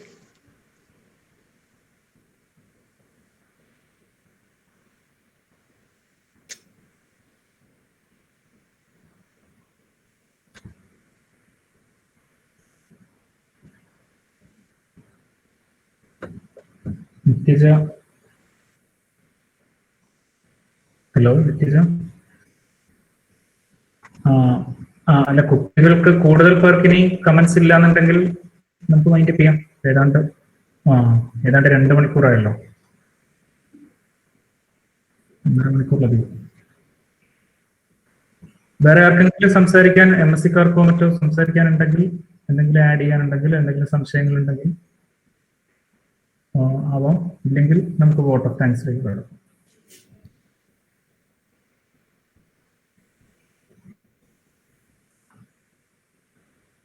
ആരെയാണ്, സ്റ്റുഡൻസ് ആരെയാണ് വിളിക്കേണ്ടത്? Okay, Roohi ബാസിനെ vote of thanks പറയാൻ വേണ്ടി ക്ഷണിക്കുന്നു. ഹലോ, നമസ്കാരം. നമസ്കാരം. നമ്മളുടെ 20 വീക്സ് വിത്ത് ഫിസിക്സ് അലുമിനി എന്ന വെബിനാർ സീരീസിലെ 5th വീക്ക് ആണ് ഇപ്പോൾ ഇവിടെ വൈൻഡപ്പ് ചെയ്യാൻ പോകുന്നത്. അപ്പോ ശരിക്കും പറയുകയാണെങ്കിൽ വളരെ ഇൻഫോർമേറ്റീവ് ആയിട്ടുള്ള ഒരു സെഷൻ തന്നെയായിരുന്നു ഇത്. ഹരി സാറ് പറഞ്ഞ പോലെ ബയോഫിസിക്സ് എന്ന ഒരു ഫീൽഡിനെ കുറിച്ച് കേട്ടിട്ടുണ്ട്. പക്ഷെ അതില് ഇത്രയും ഡീപ്പായിട്ടുള്ള കാര്യങ്ങളൊന്നും ഇതുവരെ അറിയണ്ടായിരുന്നില്ല. ഇത്രയും നല്ല രീതിയിൽ റിസർച്ചുകൾ നടന്നുകൊണ്ടിരിക്കുന്ന ഒരു ഫീൽഡാണെന്നും മനസ്സിലാക്കാൻ കഴിഞ്ഞത് ഈ ഒരു വെബിനാറിലൂടെയാണ്. പിന്നെ രഘുനാഥ് സാറാണെങ്കിൽ വളരെ സിമ്പിൾ ആയിട്ട് നമുക്ക് BSc ലെവലിലെ സ്റ്റുഡൻസിന് പോലും മനസ്സിലാവുന്ന രീതിയിൽ നമുക്ക് റിലേറ്റ് ചെയ്യാൻ പറ്റുന്ന എക്സാമ്പിൾസ് ഒക്കെ വെച്ചിട്ടാണ് ഈ ഒരു ടോക്ക് കണ്ടക്ട് ചെയ്തത്. അതുകൊണ്ട് തന്നെ നല്ല ഇൻട്രസ്റ്റിംഗ് ആയിരുന്നു. കുറെ കാര്യങ്ങളൊക്കെ മനസ്സിലാക്കാൻ കഴിഞ്ഞു. അപ്പോൾ ഈ ഒരു ടോക്കിൽ വന്ന സാറിന് ഒരുപാട് നന്ദി അറിയിക്കുകയാണ് എന്റെയും ഫിസിക്സ് ഡിപ്പാർട്ട്മെന്റിന്റെയും പേര്. Thank you.